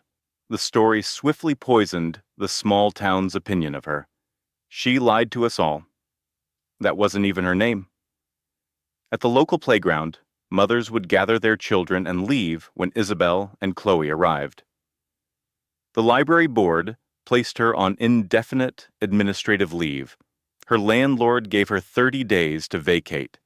Her partner, Liam, and his family became her only supporters, but to the rest of the town, she was a pariah. Isabel began filling boxes, preparing to flee again. And where will you go this time? Liam asked softly. I don't know. Somewhere he'll never find us. Liam took her by the shoulders, his expression serious. A colleague of his found you from a picture in a library newsletter, Izzy. There is nowhere left to run. You have to stop running. Then what can I do? You fight, Liam said, his voice unwavering. You plant your feet right here, and you fight for your daughter. His cousin, a sharp young public defender named Sarah, walked in carrying a battered briefcase. Looks like my little law office is about to go up against the big city sharks. Isabel looked at her, confused. What are you talking about? For the past few years, I've handled local cases and minor disputes, but the lawyer who taught me everything I know, he's now a senior partner at the firm that represents Finch's hospital's biggest rival. He's been itching for a way to get under their skin. So, you can stop packing. We're going to start preparing your defense." In the weeks that followed, Sarah and her mentor worked relentlessly. They subpoenaed Alistair's schedules, his travel records, his phone logs, building a damning portrait of neglect and emotional abandonment. The local OB/GYN provided medical records confirming Isabel had attended every prenatal appointment by herself. Liam and a dozen other town residents, including Martha the librarian, signed affidavits to testify to Isabel's impeccable character and her profound dedication to her daughter. Gradually, as whispers of the truth spread, the town began to see that Isabel wasn't a villain, but a refugee who had escaped a life of cold isolation. The custody hearing was held in a sterile Boston family court. Alistair arrived flanked by a team of 4 lawyers in expensive suits. Isabel's entire legal counsel was Sarah, who stood beside her with a single, overflowing accordion file. Alistair's lead counsel delivered a powerful opening.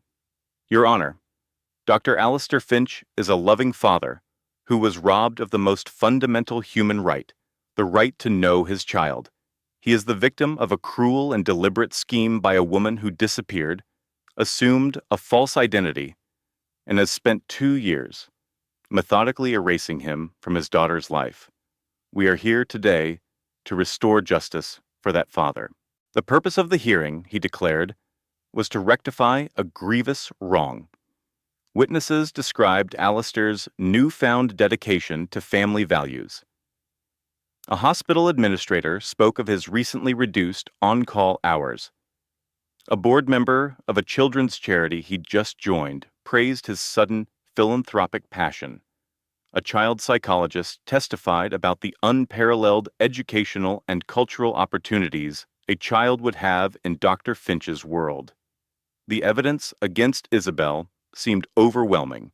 The separate bank account she'd opened, the cottage she'd rented under a fake name, the birth certificate that left the father's name glaringly blank.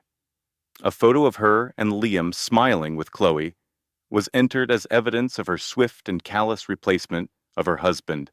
At the end of the day, Isabel whispered to Sarah, "He's going to win. We're losing her." Sarah squeezed her hand back. "It is merely the second day. Have faith in the journey." On day 3, Ms. Albright began calling her witnesses: David, the owner of the town's beloved bookstore, and the director of the historical society where Clara worked. They painted a vivid, unwavering portrait of Clara as a fiercely dedicated mother who had woven a life of warmth and stability from nothing. Julian's legal team launched a barrage of objections, insisting that sentimental stories couldn't erase the fact of her deceit. At last, Clara was called to the stand. "Miss Reyes," Ms. Albright began, pointedly using her maiden name, "why did you leave your husband?" Clara's gaze met Julian's, her voice unwavering. "Because in his world, I was just another asset in his portfolio. I was a line item on his balance sheet, and I refused to allow my son to be born as a footnote to a financial report." She then detailed the slow, chilling erosion of their life together. The specialist appointments he missed to close a deal in Singapore, the poorly hidden affair with a rival art collector, Isabelle Laurent, and the cold detachment of a man who had long since ceased to see her as his partner. Miss Albright produced Julian's flight records, which proved he was overseas for 8 of Clara's 10 prenatal checkups. His text history revealed only 3 messages concerning the baby over 9 months. Receipts from presidential suites in Geneva and Hong Kong painted the rest of the picture. "I didn't leave to punish him," Clara stated, her words filling the silent courtroom.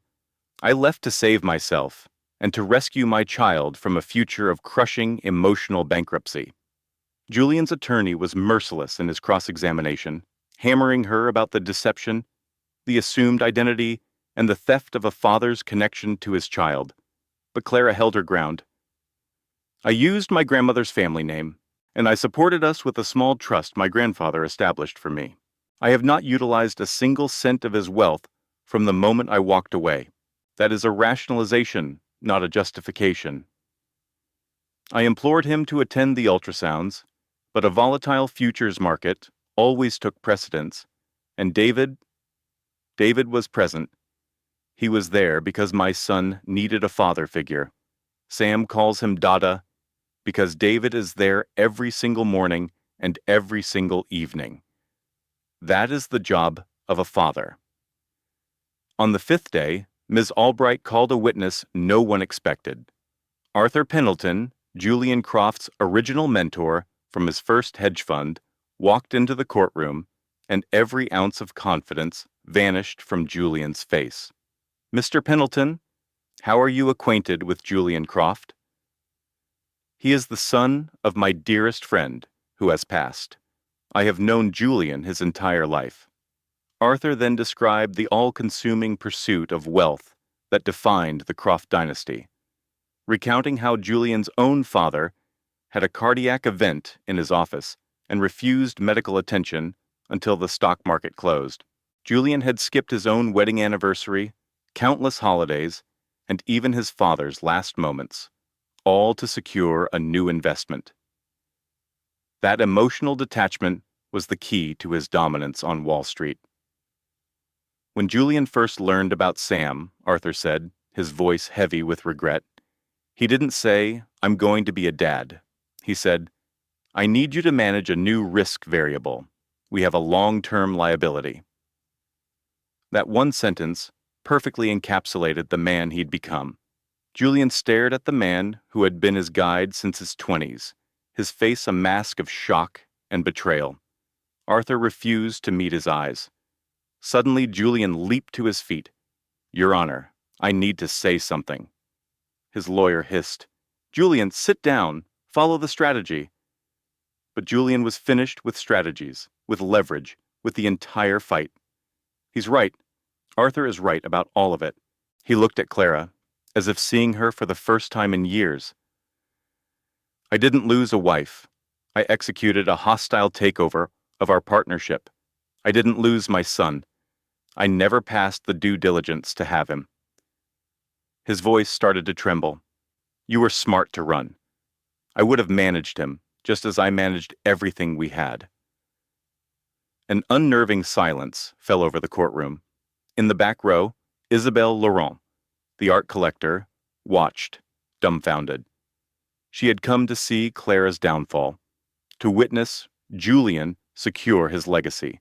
Instead, she was watching him trigger a complete market crash, admitting to the world that his entire existence was a hollow victory. I came here to bring my son back to Manhattan, he said, his voice barely a whisper. But that is not the optimal environment for his development. Julian spoke directly to the judge. Your Honor, I am retracting my petition for primary custody. I am not trying to take Sam from his mother. I am hoping to be granted a probationary period to become his father, if she will permit it. He glanced at Clara, and if she denies permission, I will understand the non-compete clause. The judge declared a recess. When she came back, her ruling was firm and swift. Joint legal custody is granted. Primary physical custody is awarded to Ms. Clara Reyes. Mr. Julian Croft will be granted graduated visitation, beginning with supervised access and advancing to unsupervised weekends after 1 year of verified, consistent engagement in family therapy and parenting seminars. All child support payments will be placed into a trust for Sam's future education. She then focused her gaze on Julian. Mr. Croft, your son does not know who you are. Fatherhood is built with your time, not your term sheets. You have a chance to build a real relationship. Do not divest. Clara began to weep, tears of overwhelming relief streaming down her face.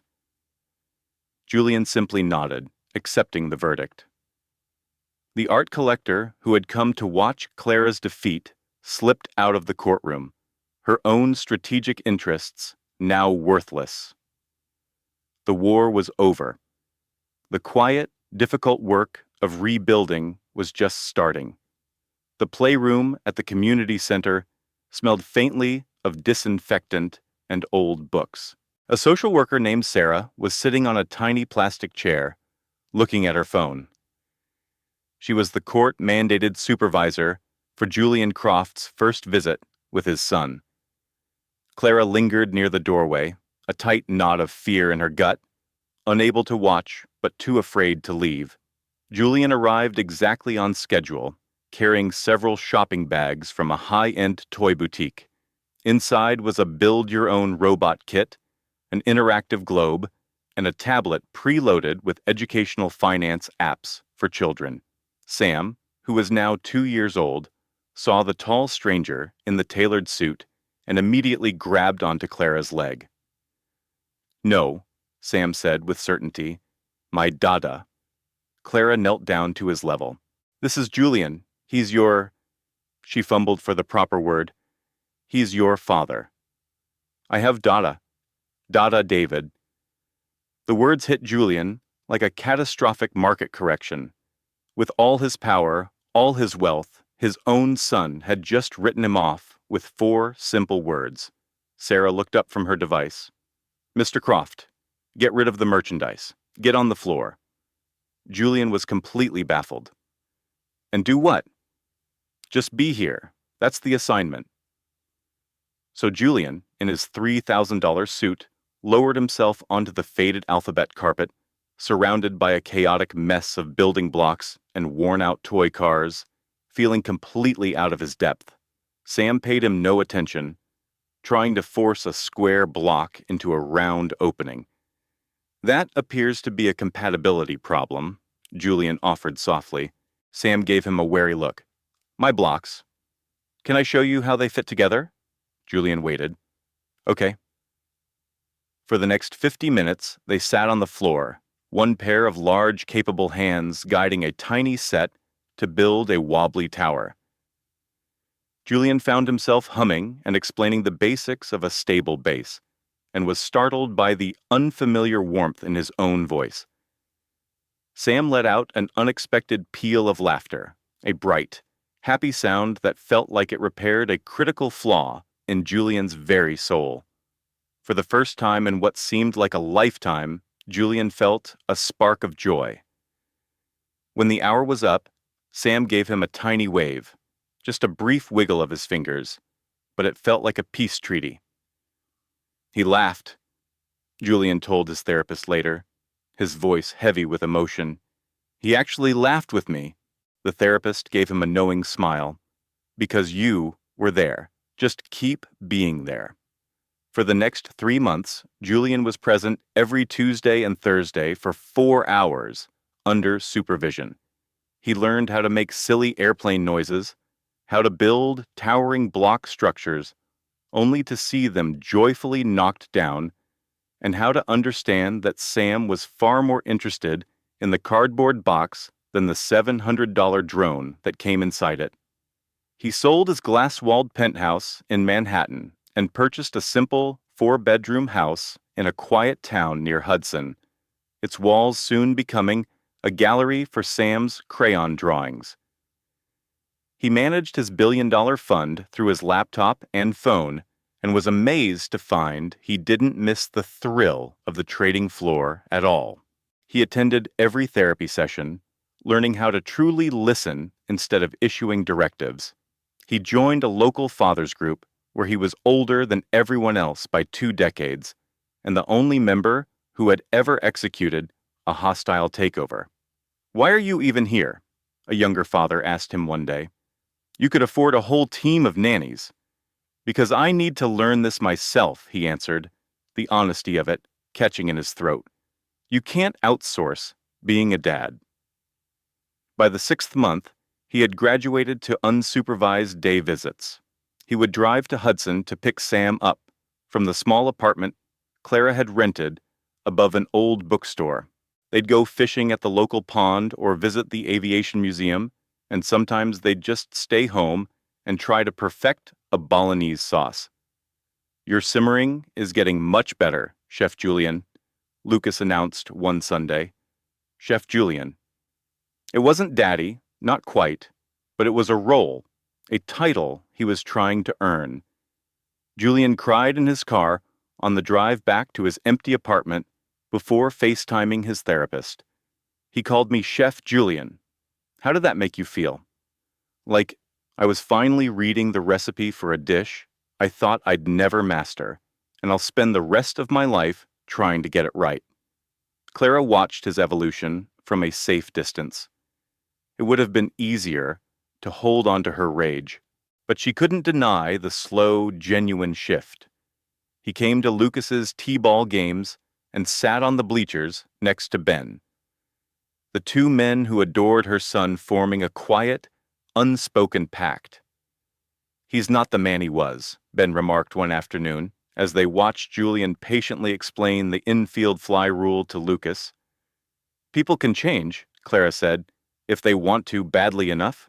Does that make up for what he did to you?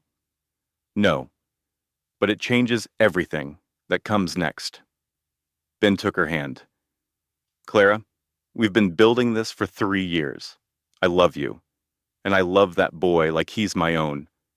I want to be your husband and his father, but I need to know if you're ready to start a new chapter.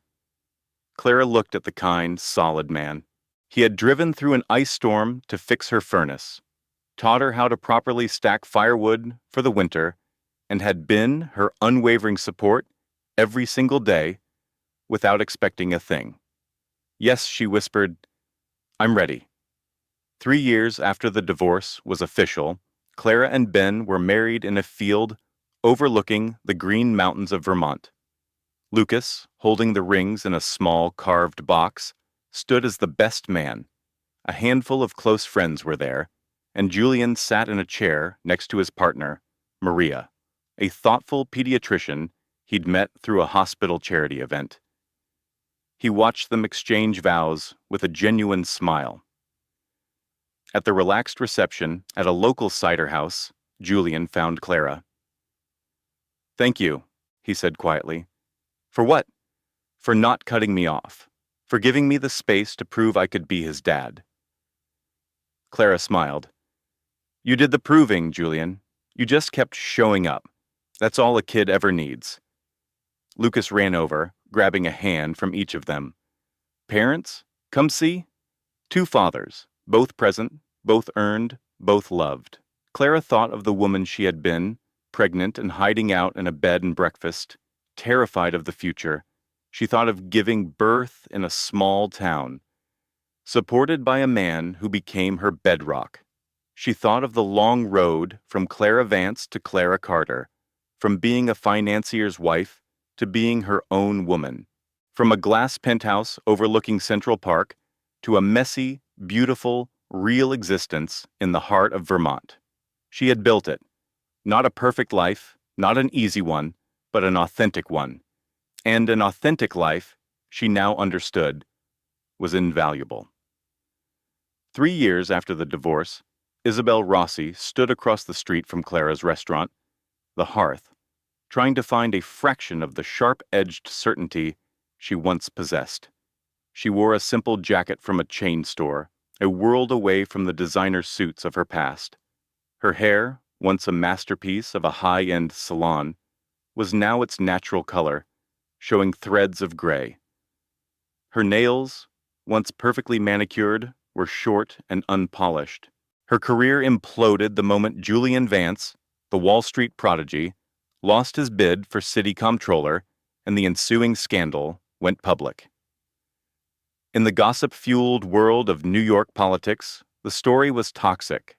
The political strategist, who leveraged an affair for power, who helped a candidate craft a plan to discard his pregnant wife post-election. She was poison. She tried to sue Julian for breach of contract, but her attorney just shook his head. For what?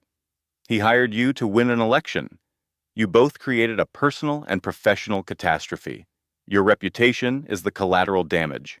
Her savings were devoured by legal fees.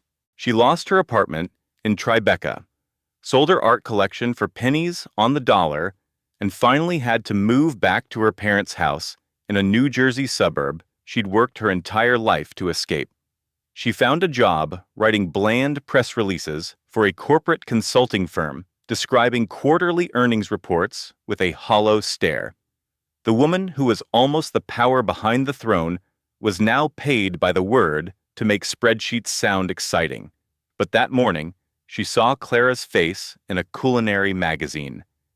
Chef Clara Carter's The Hearth Earns Prestigious James Beard Nomination.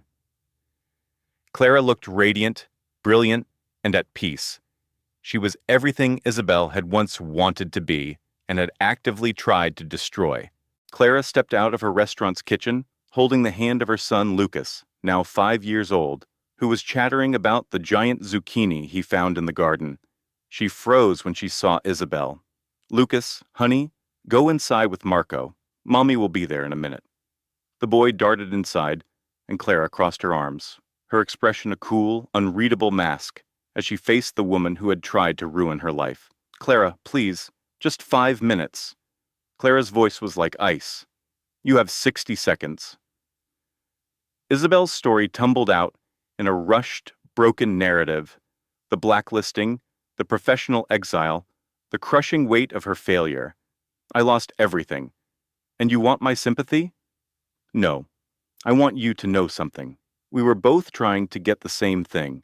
Clara let out a short, bitter laugh. "We wanted absolutely nothing in common. We both wanted to build a legacy," Isabel insisted, "to be more than just girls from the suburbs.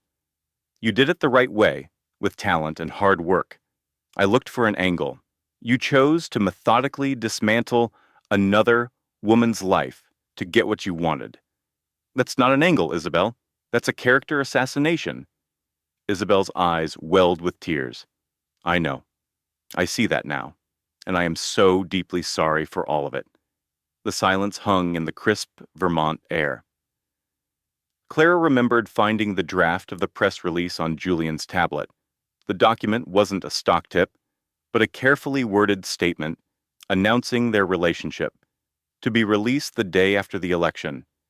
It was titled, "The Next Chapter, Jay and I." "So why are you here? I saw you in that magazine. You're thriving. You have this incredible life you built from scratch, with your own 2 hands. I just needed you to know that I finally get it. What you created took more real power than any political campaign I ever ran." Clara studied this ghost of a woman, a faded version of the formidable operator she once knew. There's a community center down the street.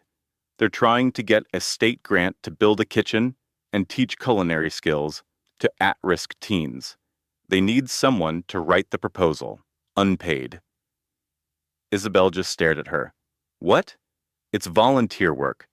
But if you manage to secure that funding for them, I will personally make a call to a friend who runs a foundation in Boston." "Why in the world would you do that for me?" "Because someone gave me a hand when my life was in ashes. And because you are not too old to write a new strategy for yourself, if you really mean it." Isabel's tears finally fell. "I don't deserve that." "No," Clara agreed, her voice even. "You don't. But do it anyway. Not for me. For the next kid who feels like they have no options. Help them build something decent instead of trying to burn it all down." Clara walked away, leaving Isabel holding a flyer for the Green Mountain Youth Project. 3 weeks later, Isabel stood in a cluttered office presenting a multi-page grant proposal she had assembled on a computer at the town library. The director read it over. "Ms. Rosie, this is incredible. It's strategic, compelling. It's the exact story we've been trying to tell. Thank you. I want this to be a place where kids can create their own recipes for the future. Clara Carter sent you to us. She said you were a project worth funding." Isabel's throat tightened. She was far more generous than I ever deserved. "Then earn that generosity." Isabel looked down at the proposal, at the blueprint for the community kitchen. A place to start again. "Okay," she whispered. "I'll earn it. At the town's fall festival that weekend, Their whole sprawling, patched-together family was there. Ben's colleagues from the clinic, Clara's staff from the restaurant, the parents of Lucas's friends. Julian and his wife were there too, standing by the pie-tasting booth. It was a new kind of recipe, one they had all created together. Clara watched them all from a hay bale, her true ingredients, her real family. Ben sat down beside her. "Are you happy?" "Yeah," she said softly. "I really am. 5 years ago, you were sleeping on my sister's couch, with flour in your hair. It feels like that happened to a different person. That is because you are a completely different chef now." Clara shook her head. "No, I'm the same person I've always been. I just finally found the right soil to grow in." Julian approached, Lucas running ahead to show Clara a prize-winning pumpkin he'd seen. After Lucas ran back to his friends, Julian paused. "He's a great kid," he said. "He is. You did that. You are raising him to be curious and kind and happy." "We are all doing it," Clara replied gently. "All of us together. Can I ask you something?" Julian waited for her to acknowledge him. "Do you ever miss it? The pace, the city, all of it?" Ava watched Finn chase a seagull with Liam, saw Maya laughing with her wife, saw her life rebuilt piece by piece on trust and salty air. Not for a moment. I miss the person I thought I was, but I'll never miss the cage I was in. "I do," Julian said, his voice barely a whisper. "I miss the man I could have been if I hadn't forced your hand." "I know, but you are not him anymore, either. And that matters." Finn shouted, "Mama! Dad! Liam! Look!" They walked over together, a messy, patched-together, and unbreakable family. Two fathers for Finn, both having earned the name through patience and love. A mother who had meticulously edited her own life story, and a community that had chosen to be a family. The fog rolled in from the Atlantic, blanketing the harbor and Bar Harbor with shades of gray and pearl. Ava felt a deep-seated peace she had never experienced in the Boston penthouse, despite its commanding views of the Charles River. This was authentic, flawed, and tangible, a life she had restored herself. David caught her eye from his porch and raised his mug of coffee in a silent toast. To the women who write their own damn endings, to the villages that hold the light, to second chances that are earned, not just found. Ava raised her own mug in reply, to finding your voice, to choosing substance over style, to realizing that walking away is sometimes the only way to find your way back home. The low moan of a distant foghorn blended with Finn's laughter in the crisp morning air, and Ava Sterling, once known as Mrs. Julian Croft, finally felt anchored. The next day, Ava stood in her sun-drenched workshop, gently coaxing the spine of a water-damaged, centuries-old manuscript. The light from the bay windows illuminated the main street of the small Maine town, the same street she had wandered down 5 years ago, feeling utterly lost. Her project board was full. 2 first-edition restorations for a university, 1 grant proposal for a local literacy program, and 1 woman who needed help escaping a gilded cage. This was the work she was born to do, the person she was always meant to be. The bell above the door chimed, a woman entered, maybe in her early 30s, with a shadow of a bruise on her jaw that her scarf didn't quite hide, and a little girl clinging to her coat. Ava knew that look. The terror at war with a fierce resolve, the way she held her daughter like a shield, the profound exhaustion that comes from living a life of constant performance. "May I help you?" Ava asked gently. The woman's voice was a fragile whisper. "I need to disappear. I need a new story, but I don't even know how to write the first word." Ava walked over to a shelf and took down a small framed page from a journal, her own simple outline from 5 years ago, the one she'd sketched out in the back of a legal pad before walking out of Julian's penthouse.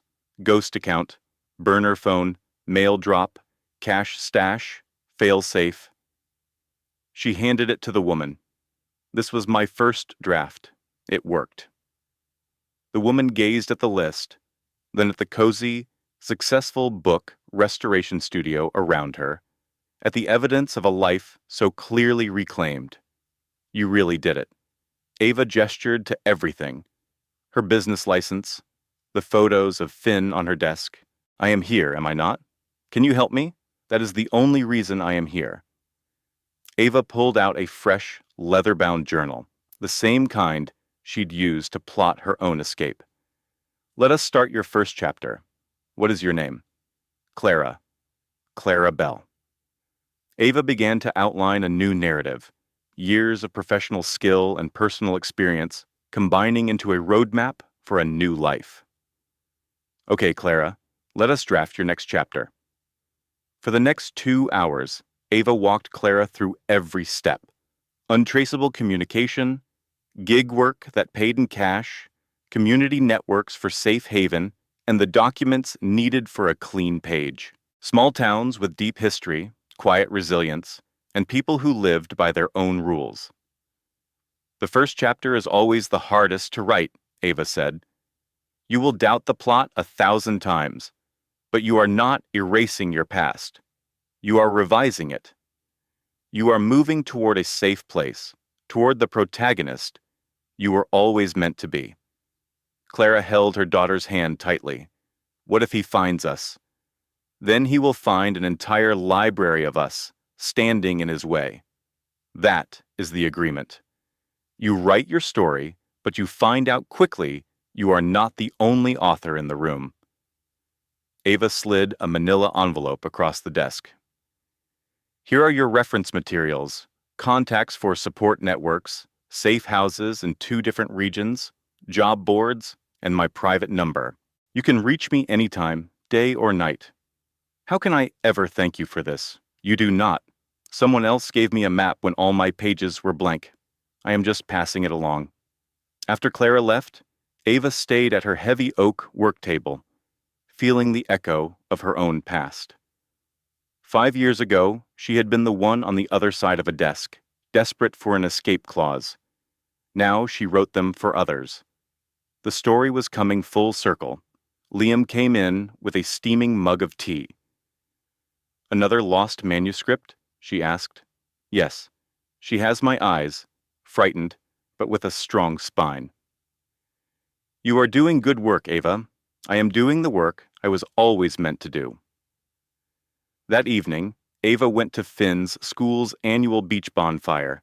The shore was alive with their chosen family, Finn and his friend Leo, Maya and her wife with little Sage, David with his ubiquitous sketchbook, and Julian with his new partner Sarah, both wincing in shared sympathy when Finn's elaborate driftwood fort was claimed by the incoming tide. Everyone clapped anyway, including Finn, who thought the dramatic collapse was the best part.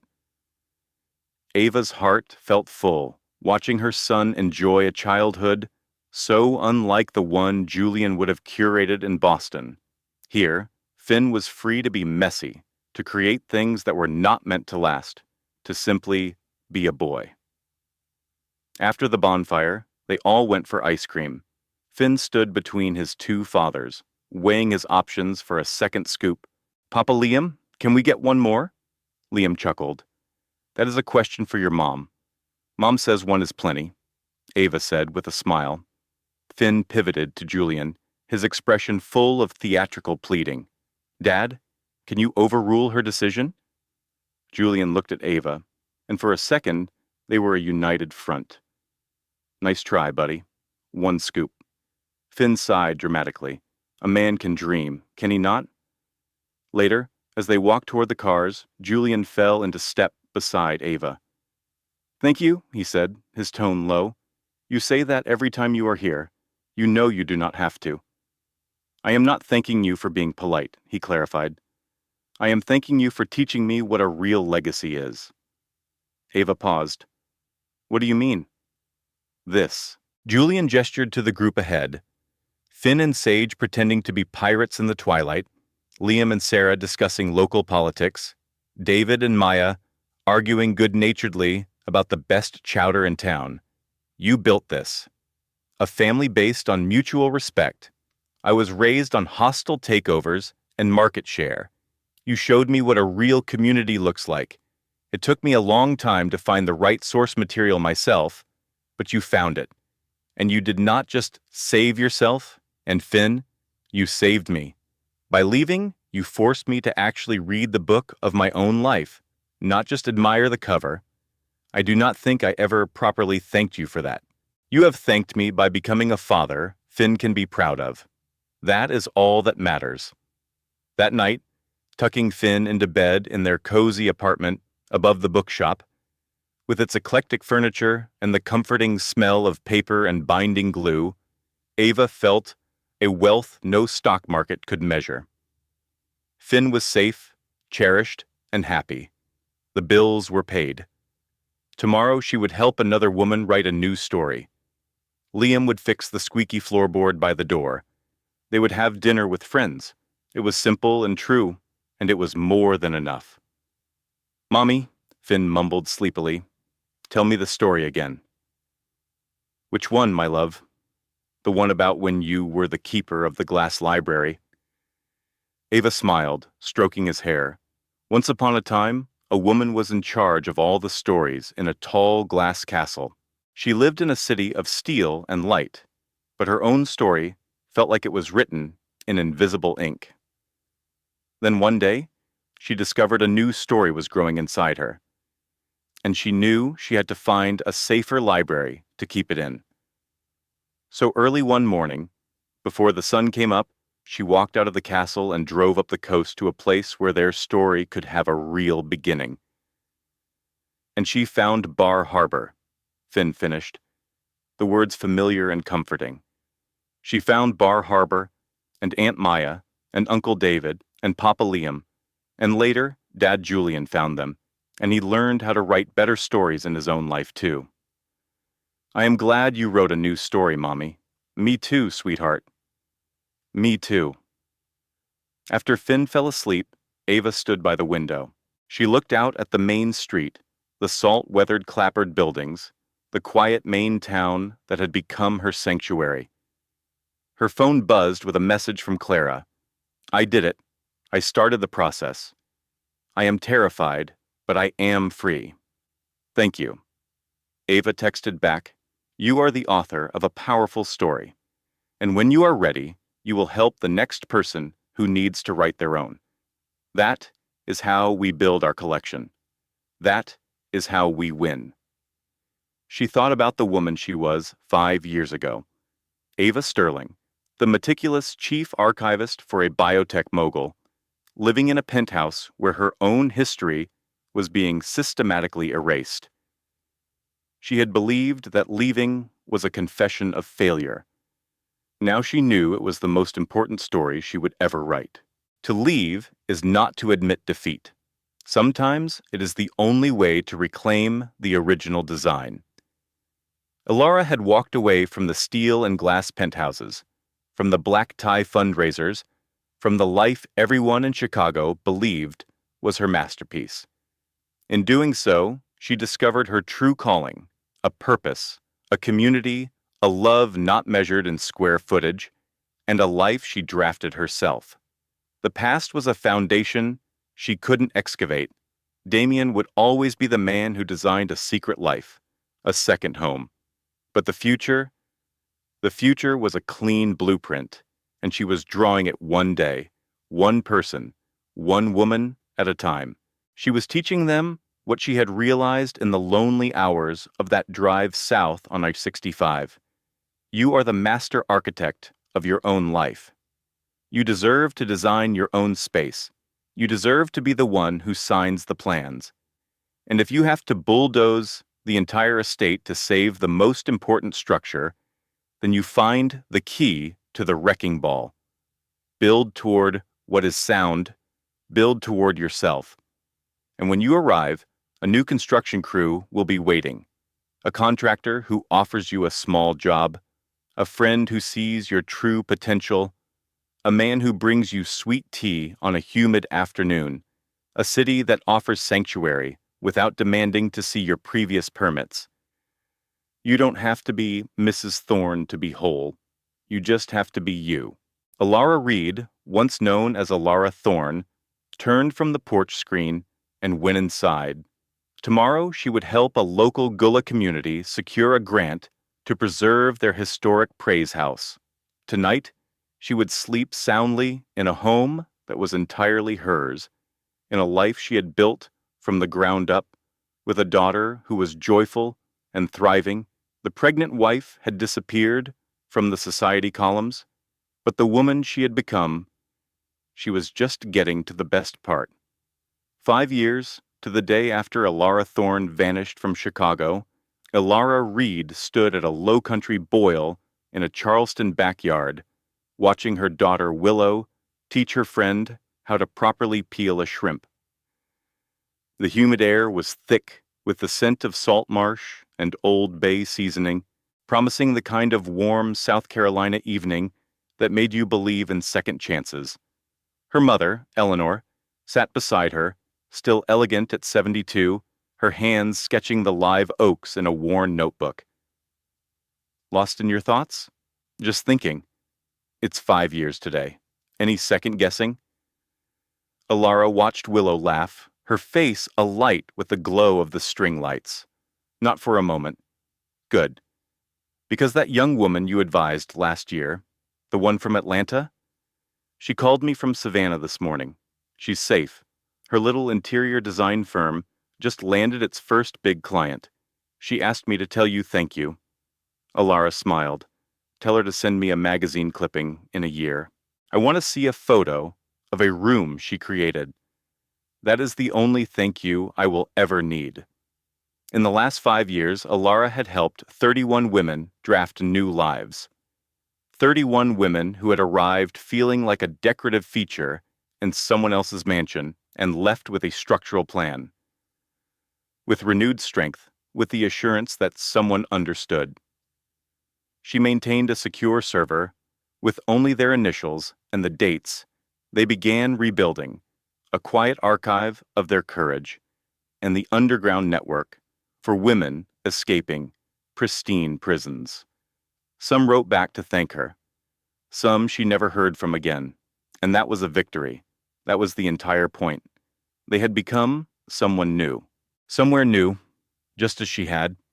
Her historic preservation firm had flourished. She'd partnered with 2 other architects, both women, who had their own stories of escaping the corporate grind. Liam managed their historical research, his lifetime of navigating university archives, perfect for their 22 active restoration projects. They specialized in architectural consulting, grant writing for cultural heritage sites, and what they privately referred to as structural rehabilitation. Damien had once mocked it as Alara's little hobby. She called it her life's work. Liam walked across the lawn from his study, now a respected professor of Southern history. Willow ran to him, at 10 years old, already a gifted artist. Their wedding had been a quiet ceremony 3 years ago, held in the courtyard of a restored historic home with their daughter, Sadie, tossing magnolia petals. Now, Liam set a plate down in front of Alara, kissing her shoulder. "Dinner is ready," he murmured. "Your dad called. He's flying in Tuesday." Her father, now 71 and retired from a career in structural engineering, visited every other month. He and Liam would spend hours discussing cantilever bridges and cast iron architecture, 2 thoughtful men connected by a love for how things were built. Did he say for how long? A full week. He wants to see Sadie's diorama at her school's history fair. Sadie, overhearing this, came skipping over, her dress a collage of glue and glitter. "Grandpa is coming? Will he help me build the drawbridge for my castle?" Alara smiled. "I have a feeling he will help you engineer the entire fortress." They moved back toward the house, the beautiful blended family they had constructed. It was unconventional and often messy, but it was theirs. solid and warm and filled with joy. That afternoon, Damien arrived to pick up Willow for their week together. He had relocated to a minimalist beachfront house in Miami after selling the Chicago penthouse. Amelia was long gone, and he was married to someone new. They were expecting a child via surrogate. In a move that had initially floored Alara, they had asked her and Liam to be the baby's godparents in their legal documents. "Ready to go, Wills?" Damien asked Willow. "Can I bring my sketchbook, Dad? I want to show you my designs for a new porch swing." Damien looked at Alara, who gave a slight supportive nod. "Of course. Just text me when you get there." "I will," Willow said, her voice serious and sure.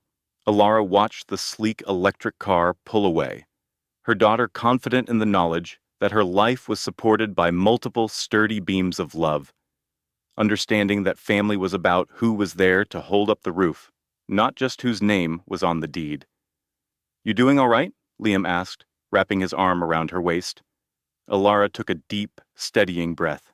"Yes, just admiring the new architecture of my life. A good design? Absolutely flawless." That night, Ilara was the guest lecturer for a new initiative at the local college.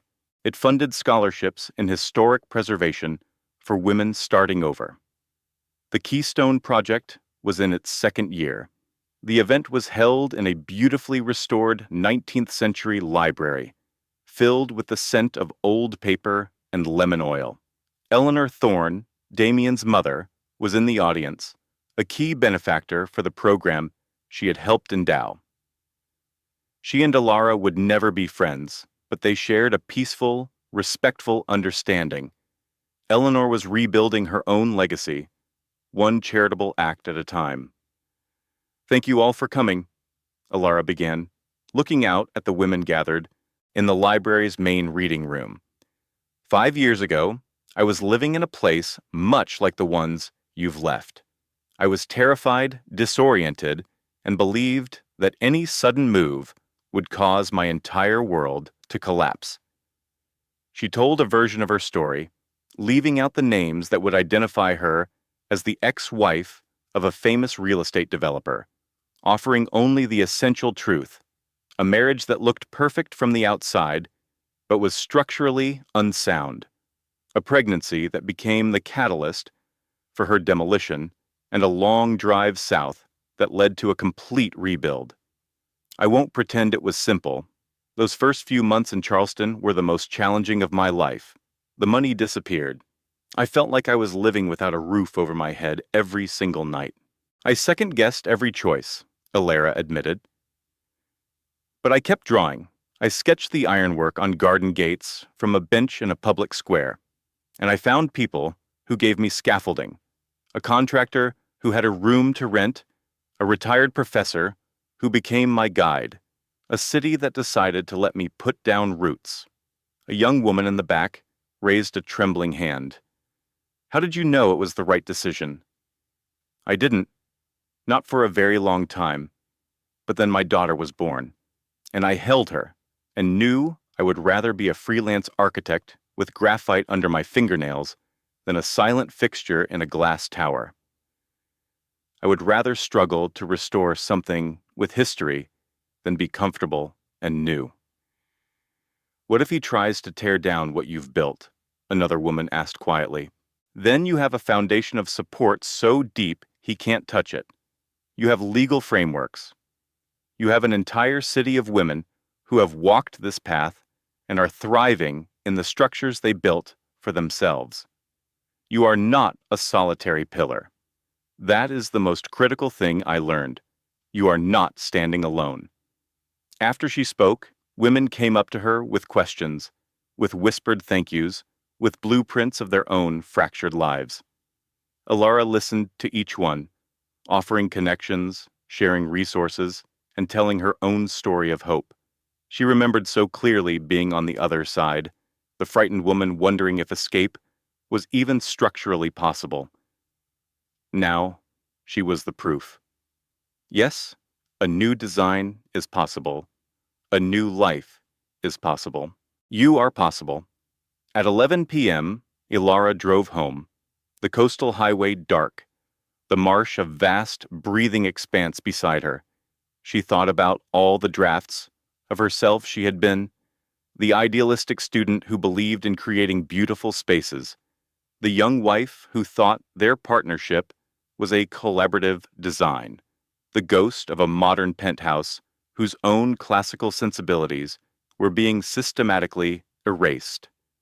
The woman hiding in a tiny carriage house, terrified but resolute, the mother who gave birth during a hurricane, the architect who rebuilt her life with history, heart pine, and sheer will.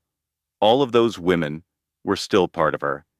The initial sketches and the final elevations, the cracked foundations, and the beautiful, finished home. 7 months pregnant, Dr. Elena Rostova felt a gentle flutter inside. At 36, she was a celebrated marine geneticist, her work on coral reef resilience making headlines. Her husband, Victor Sterling, the charismatic CEO of Sterling Pharma, brought her a cup of herbal tea. "Heard you cracked the sequencing for the Halimeda algae," he said, kissing her forehead. His voice was smooth, a carefully calibrated instrument of power. "The lab is buzzing. We should have the full genomic map by evening." They stood on the deck of their sprawling Seattle home, the waters of Puget Sound, a placid, silver sheet below them. It was a life engineered for success. After Victor left for his downtown office, Elena agreed to look at a corrupted data file from his company's latest clinical trial, a personal favor. Now she was an acclaimed scientist, a wife, and soon a mother who would give her child a world of discovery. On her diagnostic rig, she ran a deep-level recovery script. A simple progress bar appeared, scanning damaged sectors, rebuilding file index. Today she was supposed to fix a simple glitch. The system, one of her own design, was ruthlessly efficient. But then, a ghost directory materialized. Not trial_data_alpha, but project_Acheron. Assuming it was a confidential R&D project, she clicked it. Inside were not research notes, but encrypted message logs. Not protein models, but expense reports for a private condo in Vancouver. A recurring name, Olivia Vance, a lead data analyst at his firm, was on every thread. Victor's request had triggered a server-side backup, creating a temporary, unsecured mirror of a hidden archive on her local machine. "Do you truly understand the code of your own life?" Elena looked at the genomic sequences on her screen, now overlaid with a blueprint of betrayal, and knew precisely what she had to do. Yes, integrity can be cultivated. Justice can be cultivated. Your future can be cultivated. And if you have to expose a toxic system to create a healthier ecosystem for everyone, then you sound the alarm. I will show you how. The final decrypted file opened. It was a recorded video call. Olivia Vance, her voice tight with stress, was talking to a colleague. Elena pressed play. "He's not who you think he is," Olivia said. "It's not just me.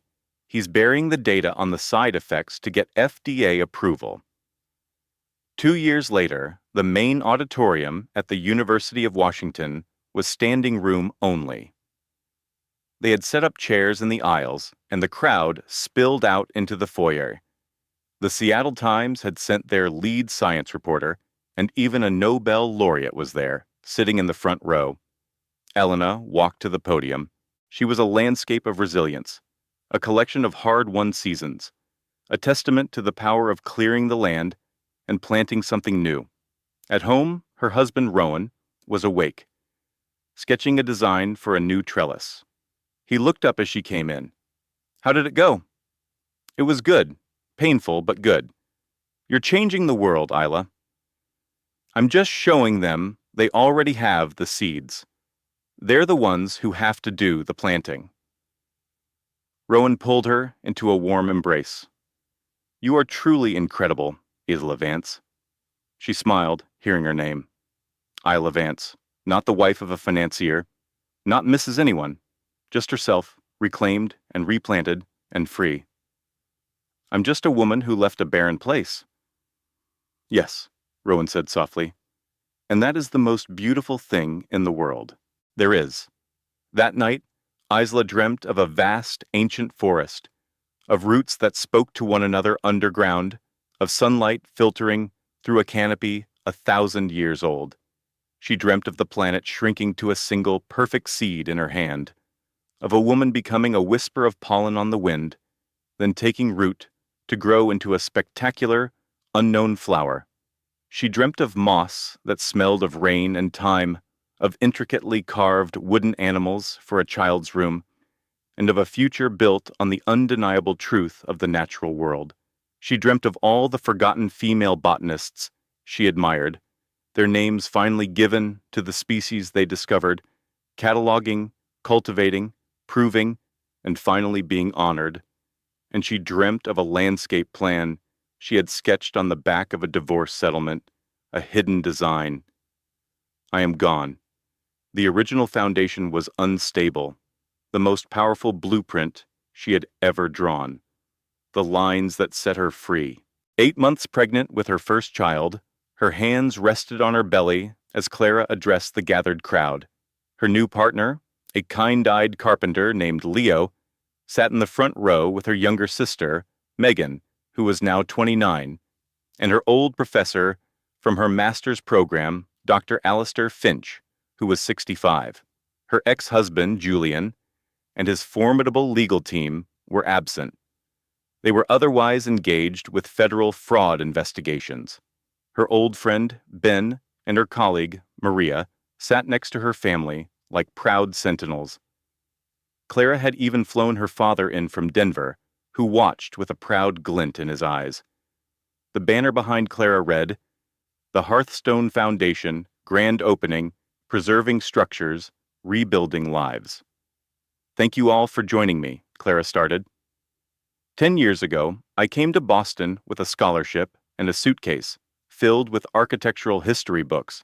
I was living in a tiny dorm room. I had no idea if I would ever get to restore the historic buildings I'd set out to save, if I would ever earn a curatorship, or if I had simply picked a passion with no path for me. She paused, her gaze sweeping across the full event space. She saw young architects she had mentored sprinkled throughout the audience. There was Emily from 4 years ago, now a lead preservationist in Chicago, who had driven all night just to attend. There were others she didn't recognize, but who knew her history. Women who had read about the architectural historian in Boston whose own husband's deception was revealed by a misdelivered gift. I am standing here tonight because people helped me build something new. Alistair gave me a research fellowship. Maria gave me a chance. Leo gave me a new blueprint for a life. This town gave me a safe harbor to rebuild in. And I intend to spend the rest of my days ensuring others have that same chance.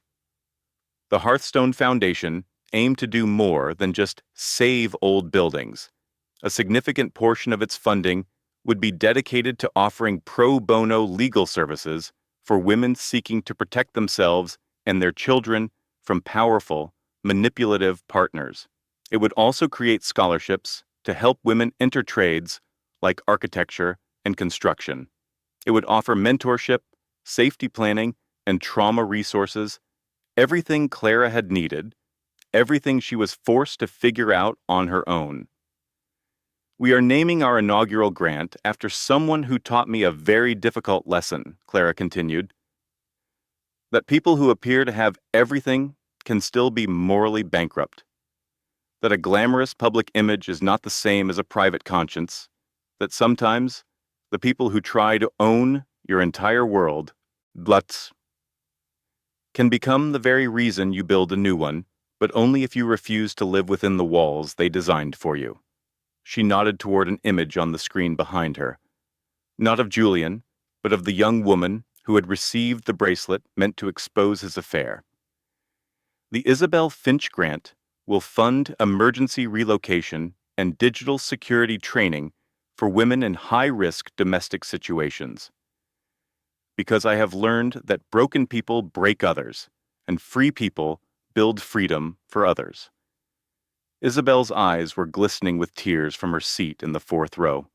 She silently mouthed the phrase, "Thank you," across the room. After the speeches, after the sparkling cider and the warm embraces, Clara found a quiet moment on the foundation's rooftop garden, looking out at the silhouette of the Green Mountains. The town's lights were beginning to twinkle in the valley below. Leo came to stand beside her. They hadn't discussed Julian in over a year, though Clara had quietly followed the news of his company's collapse. Leo felt steady, strong, and true. "I heard about the grant," Leo said. "That was incredibly gracious." "It wasn't about grace, it was about telling the truth. Julian isn't the villain in my story. He was just a brilliant developer who believed that owning the penthouse meant he owned the people inside it. The real villain was the system that praised his ruthlessness, and the one that convinced me my own value was tied to his last name. We're trying to build a better system." "I weaponized that system," Julian admitted, his voice thin over the phone. "I saw you as a beautiful acquisition, not as the historian who was about to have my child. I've told this to the prosecutors, I know, but I had to say it again to you. I am so deeply, truly sorry." Clara watched the distant mountains, absorbing the shift. "Are you telling the truth this time?" Julian was silent for a beat. "I don't have a skyscraper with my name on it anymore. I'm not giving speeches at development conferences, but I am testifying about the financial loopholes that let me operate the way I did. I helped the SEC draft a new transparency clause last fall. So, yes, I believe I am. For the first time in my life, I really believe I am." "Good," Clara said. "That's all the world ever really asks of us." They stood in a moment of quiet, a continent and a lifetime sprawling between them. "Let me ask you something," Julian ventured. "Do you ever think about it? The penthouse overlooking Millennium Park, the summers in the Hamptons, any of that?" Clara gave a small laugh. "Not even for a moment.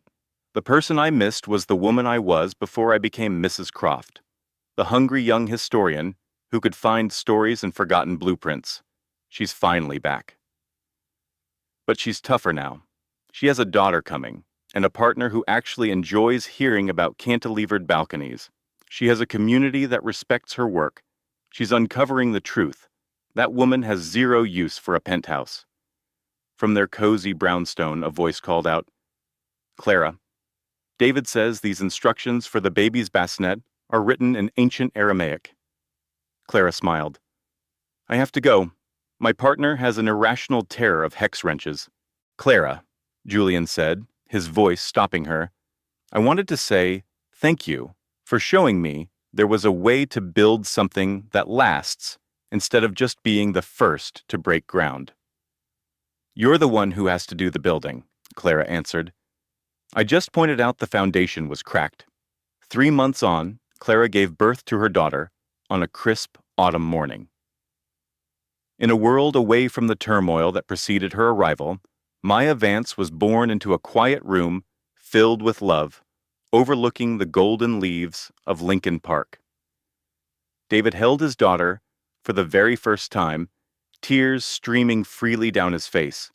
Ben, her brother, was brought in to meet his new niece and was unusually quiet, touching her impossibly small hand with a sense of awe. "She's just so little," he whispered. "You were that little once too," Clara told him, her own voice thick with emotion. "Did you love me this much then?" "Even more," she murmured in reply. "I loved you so much I exposed a city-wide conspiracy just to keep you safe." Ben considered this for a moment. "So love is about telling the truth." "Exactly, my sweet brother. Love is about telling the truth." Amelia visited the following day, carrying not flowers, but a small, elegantly framed, original hand-drawn sketch of a Louis Sullivan building. I wanted her to see a piece of her home's true history, she said softly. David helped me choose the frame. For a moment, Clara was lost for words. It's perfect. Amelia perched carefully on the chair beside the bed. I never had this with him, a chance for genuine honesty, to understand who someone truly was from the very beginning. I missed all of that. I imagine that's a source of great regret for you. Don't apologize, he said, his tone firm. I earned that consequence completely, but I am grateful beyond words that you've allowed me back into his life. He glanced down at the sleeping Leo. He has your spirit? His middle name is for his sister, Amelia replied softly. Leo Maya. Clara stood by me when my entire world collapsed. She exposed the truth about your fraudulent blueprints, knowing it might mean she'd lose you for good. That required immense courage.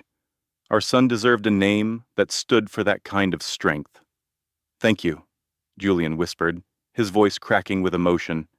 For everything. For leaving. For defying me. For forcing me to face the man I'd become. You did the most difficult part, she told him. You chose to see yourself honestly. Most people never make that effort. Later, after Julian had left, and their friend David had taken Ben home for the evening, Amelia sat with her son in the silent room. She remembered the woman she was 8 years ago, pregnant and terrified, discovering a hidden drive with a second set of doctored structural plans on a server in their sterile, minimalist Chicago high-rise. That woman could never have pictured this. A son born into a world of integrity, a co-parent who treated her as a genuine partner, a career that gave her meaning, a circle of friends who had her back. Your sister was born inside a skyscraper, built on deception, Amelia whispered to the sleeping infant. You were born in a garden of truth. That is the difference 8 years can make. That's what is possible when you find the bravery to draft a new life for yourself. 5 years later, Leo was 13, Maya was 5, and Clara was 43 when the editor of a prestigious architecture journal contacted her. She wanted to run a feature on innovators who challenged the giants of the real estate world, telling the story of the architectural historian who outmaneuvered a development mogul to protect public safety and the city's integrity. Clara's story, retold for a new generation, would be the centerpiece. I need to consider it, Clara said. That evening, she called Julian. This was their new normal. 2 seasoned commanders coordinating Leo's robotics club project and Maya's T-ball schedule with the effortless rhythm of modern co-parenting.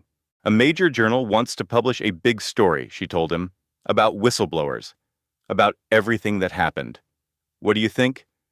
I think it has the potential to inspire many people, but I am also worried it could put a target on you again, on all of us. Do they intend to use your former name, Dr. Clara Croft? Clara was silent for a considerable time. I haven't been Clara Croft in 13 years. I can hardly recall what she felt like. She felt brilliant, Julian said gently, and trapped. So incredibly trapped, even when she was accepting preservation awards. Dr. Clara Vance doesn't feel trapped. No, he acknowledged. She feels free. Clara agreed to the article on the condition that she would have final say over the narrative to protect her family's privacy. The editor agreed. For 6 months, the film crew shadowed Alara, documenting the growth of her foundation for ethical architecture, interviewing the city planners she had protected, and showcasing the network of journalists and community advocates she had brought together. The resulting documentary, called The Hidden Blueprint, became a cultural touchstone. It won a major broadcasting prize and sparked a powerful national conversation about construction fraud, the intense pressure placed on whistleblowers, and the ways a partner's power can become a prison. Alara observed the social media frenzy from the living room of her peaceful Chicago home with her children nearby. Once the first wave of media attention died down, Liam, now 15, looked at her. "You're so brave, Mom." "I was just scared," Alara replied quietly. "But I was certain about what I had to do. That's what bravery is. Being terrified, but doing the right thing anyway." Maya, now 7 and full of endless questions, announced, "When I'm an architect, I'm going to design beautiful buildings that are super safe and always tell the truth, just like you." Ilara pulled her daughter into a tight hug. "You can be whatever you want to be in this world. That is the whole point. You get to draw your own plans." A decade after the scandal, the story of Ilara Vance's escape was a legend in real estate circles. The brilliant historian who disappeared with her son. The development kingpin whose empire crumbled before he reinvented himself as an advocate for transparent building practices. The investigative reporter who put his career on the line to break the story. The truth was quieter and more nuanced than the gossip. Dr. Alara Hayes, age 45, was the director of one of the country's most esteemed foundations for urban development ethics. Her group had offered anonymous guidance and legal aid to more than 400 architects and city officials. The movie rights to her story had been optioned. Julian Croft, age 51, had launched a nonprofit that performed independent safety audits on building plans for under-resourced community projects. He split his time between Chicago and New York, steering his new purpose, but no longer driven by the need to dominate the skyline. He had dinner with Liam every Wednesday. He saw Maya every weekend. He had married his new partner, Isabel, in a small garden ceremony and seemed genuinely at peace. David Chen, age 42, was now a senior editor at a leading online news platform. He never married or had children, but he found his purpose in exposing the same corporate PR machines he once helped build. He and Alara were not intimate friends, but they were allies, connected by a shared past. David sent Alara a private message once a year on the anniversary of the blueprint leak. The subject was always the same: the day the foundation cracked, and her old university professor, Dr. Anya Sharma, now 82, sat on her foundation's board of directors. Ben, her former research partner, who now served as co-director of the foundation with Alara's encouragement, had written a memoir titled The Facade: The Lies We Build to Feel Secure. It instantly hit the #1 bestseller list. Maria, now married to her longtime girlfriend and a mother to 2 adopted daughters, handled the foundation's complex operations, ensuring every whistleblower's case was managed with discretion and integrity. She and Alara were inseparable. Raising their families side by side, their friendship cemented in a mutual fight for honesty. Julian Croft continued to construct his new legacy, a quieter and more thoughtful man than the world once knew. He had personally funded over 200 architectural scholarships for students from neighborhoods his old company's unsafe practices had once put at risk. Each scholarship was a quiet act of atonement. On the 10th anniversary of her escape, Alara stood on the deck of an architectural riverboat tour gliding down the Chicago River, a tour she once dreamt of giving. She had taken the day for herself, needing to absorb the milestone alone, to honor the woman she was forced to be, and the one she had deliberately created. Her mind went back to that night 10 years ago, downloading gigabytes of fraudulent blueprints from a hidden server in their cold, stark penthouse. The nauseating fear and flickering hope as the nondescript car pulled up. Hiding out in a small Rogers Park apartment, the quiet help of a retired city inspector, and giving birth to Liam in the middle of a historic Chicago blizzard. Every decision had brought her to this point. Her encrypted phone vibrated. It was a message from a number she didn't recognize. The secure message flashed on her laptop screen. The sender was anonymous, but her fear was clear. My husband is Arthur Pierce, the shipping magnate. The entire city sees him as a pillar of the community, but they don't know who he is behind closed doors. I'm 28 weeks pregnant and I need a way out. I found your foundation through a private forum for abuse survivors, a post about an architect who can help you draft a new blueprint.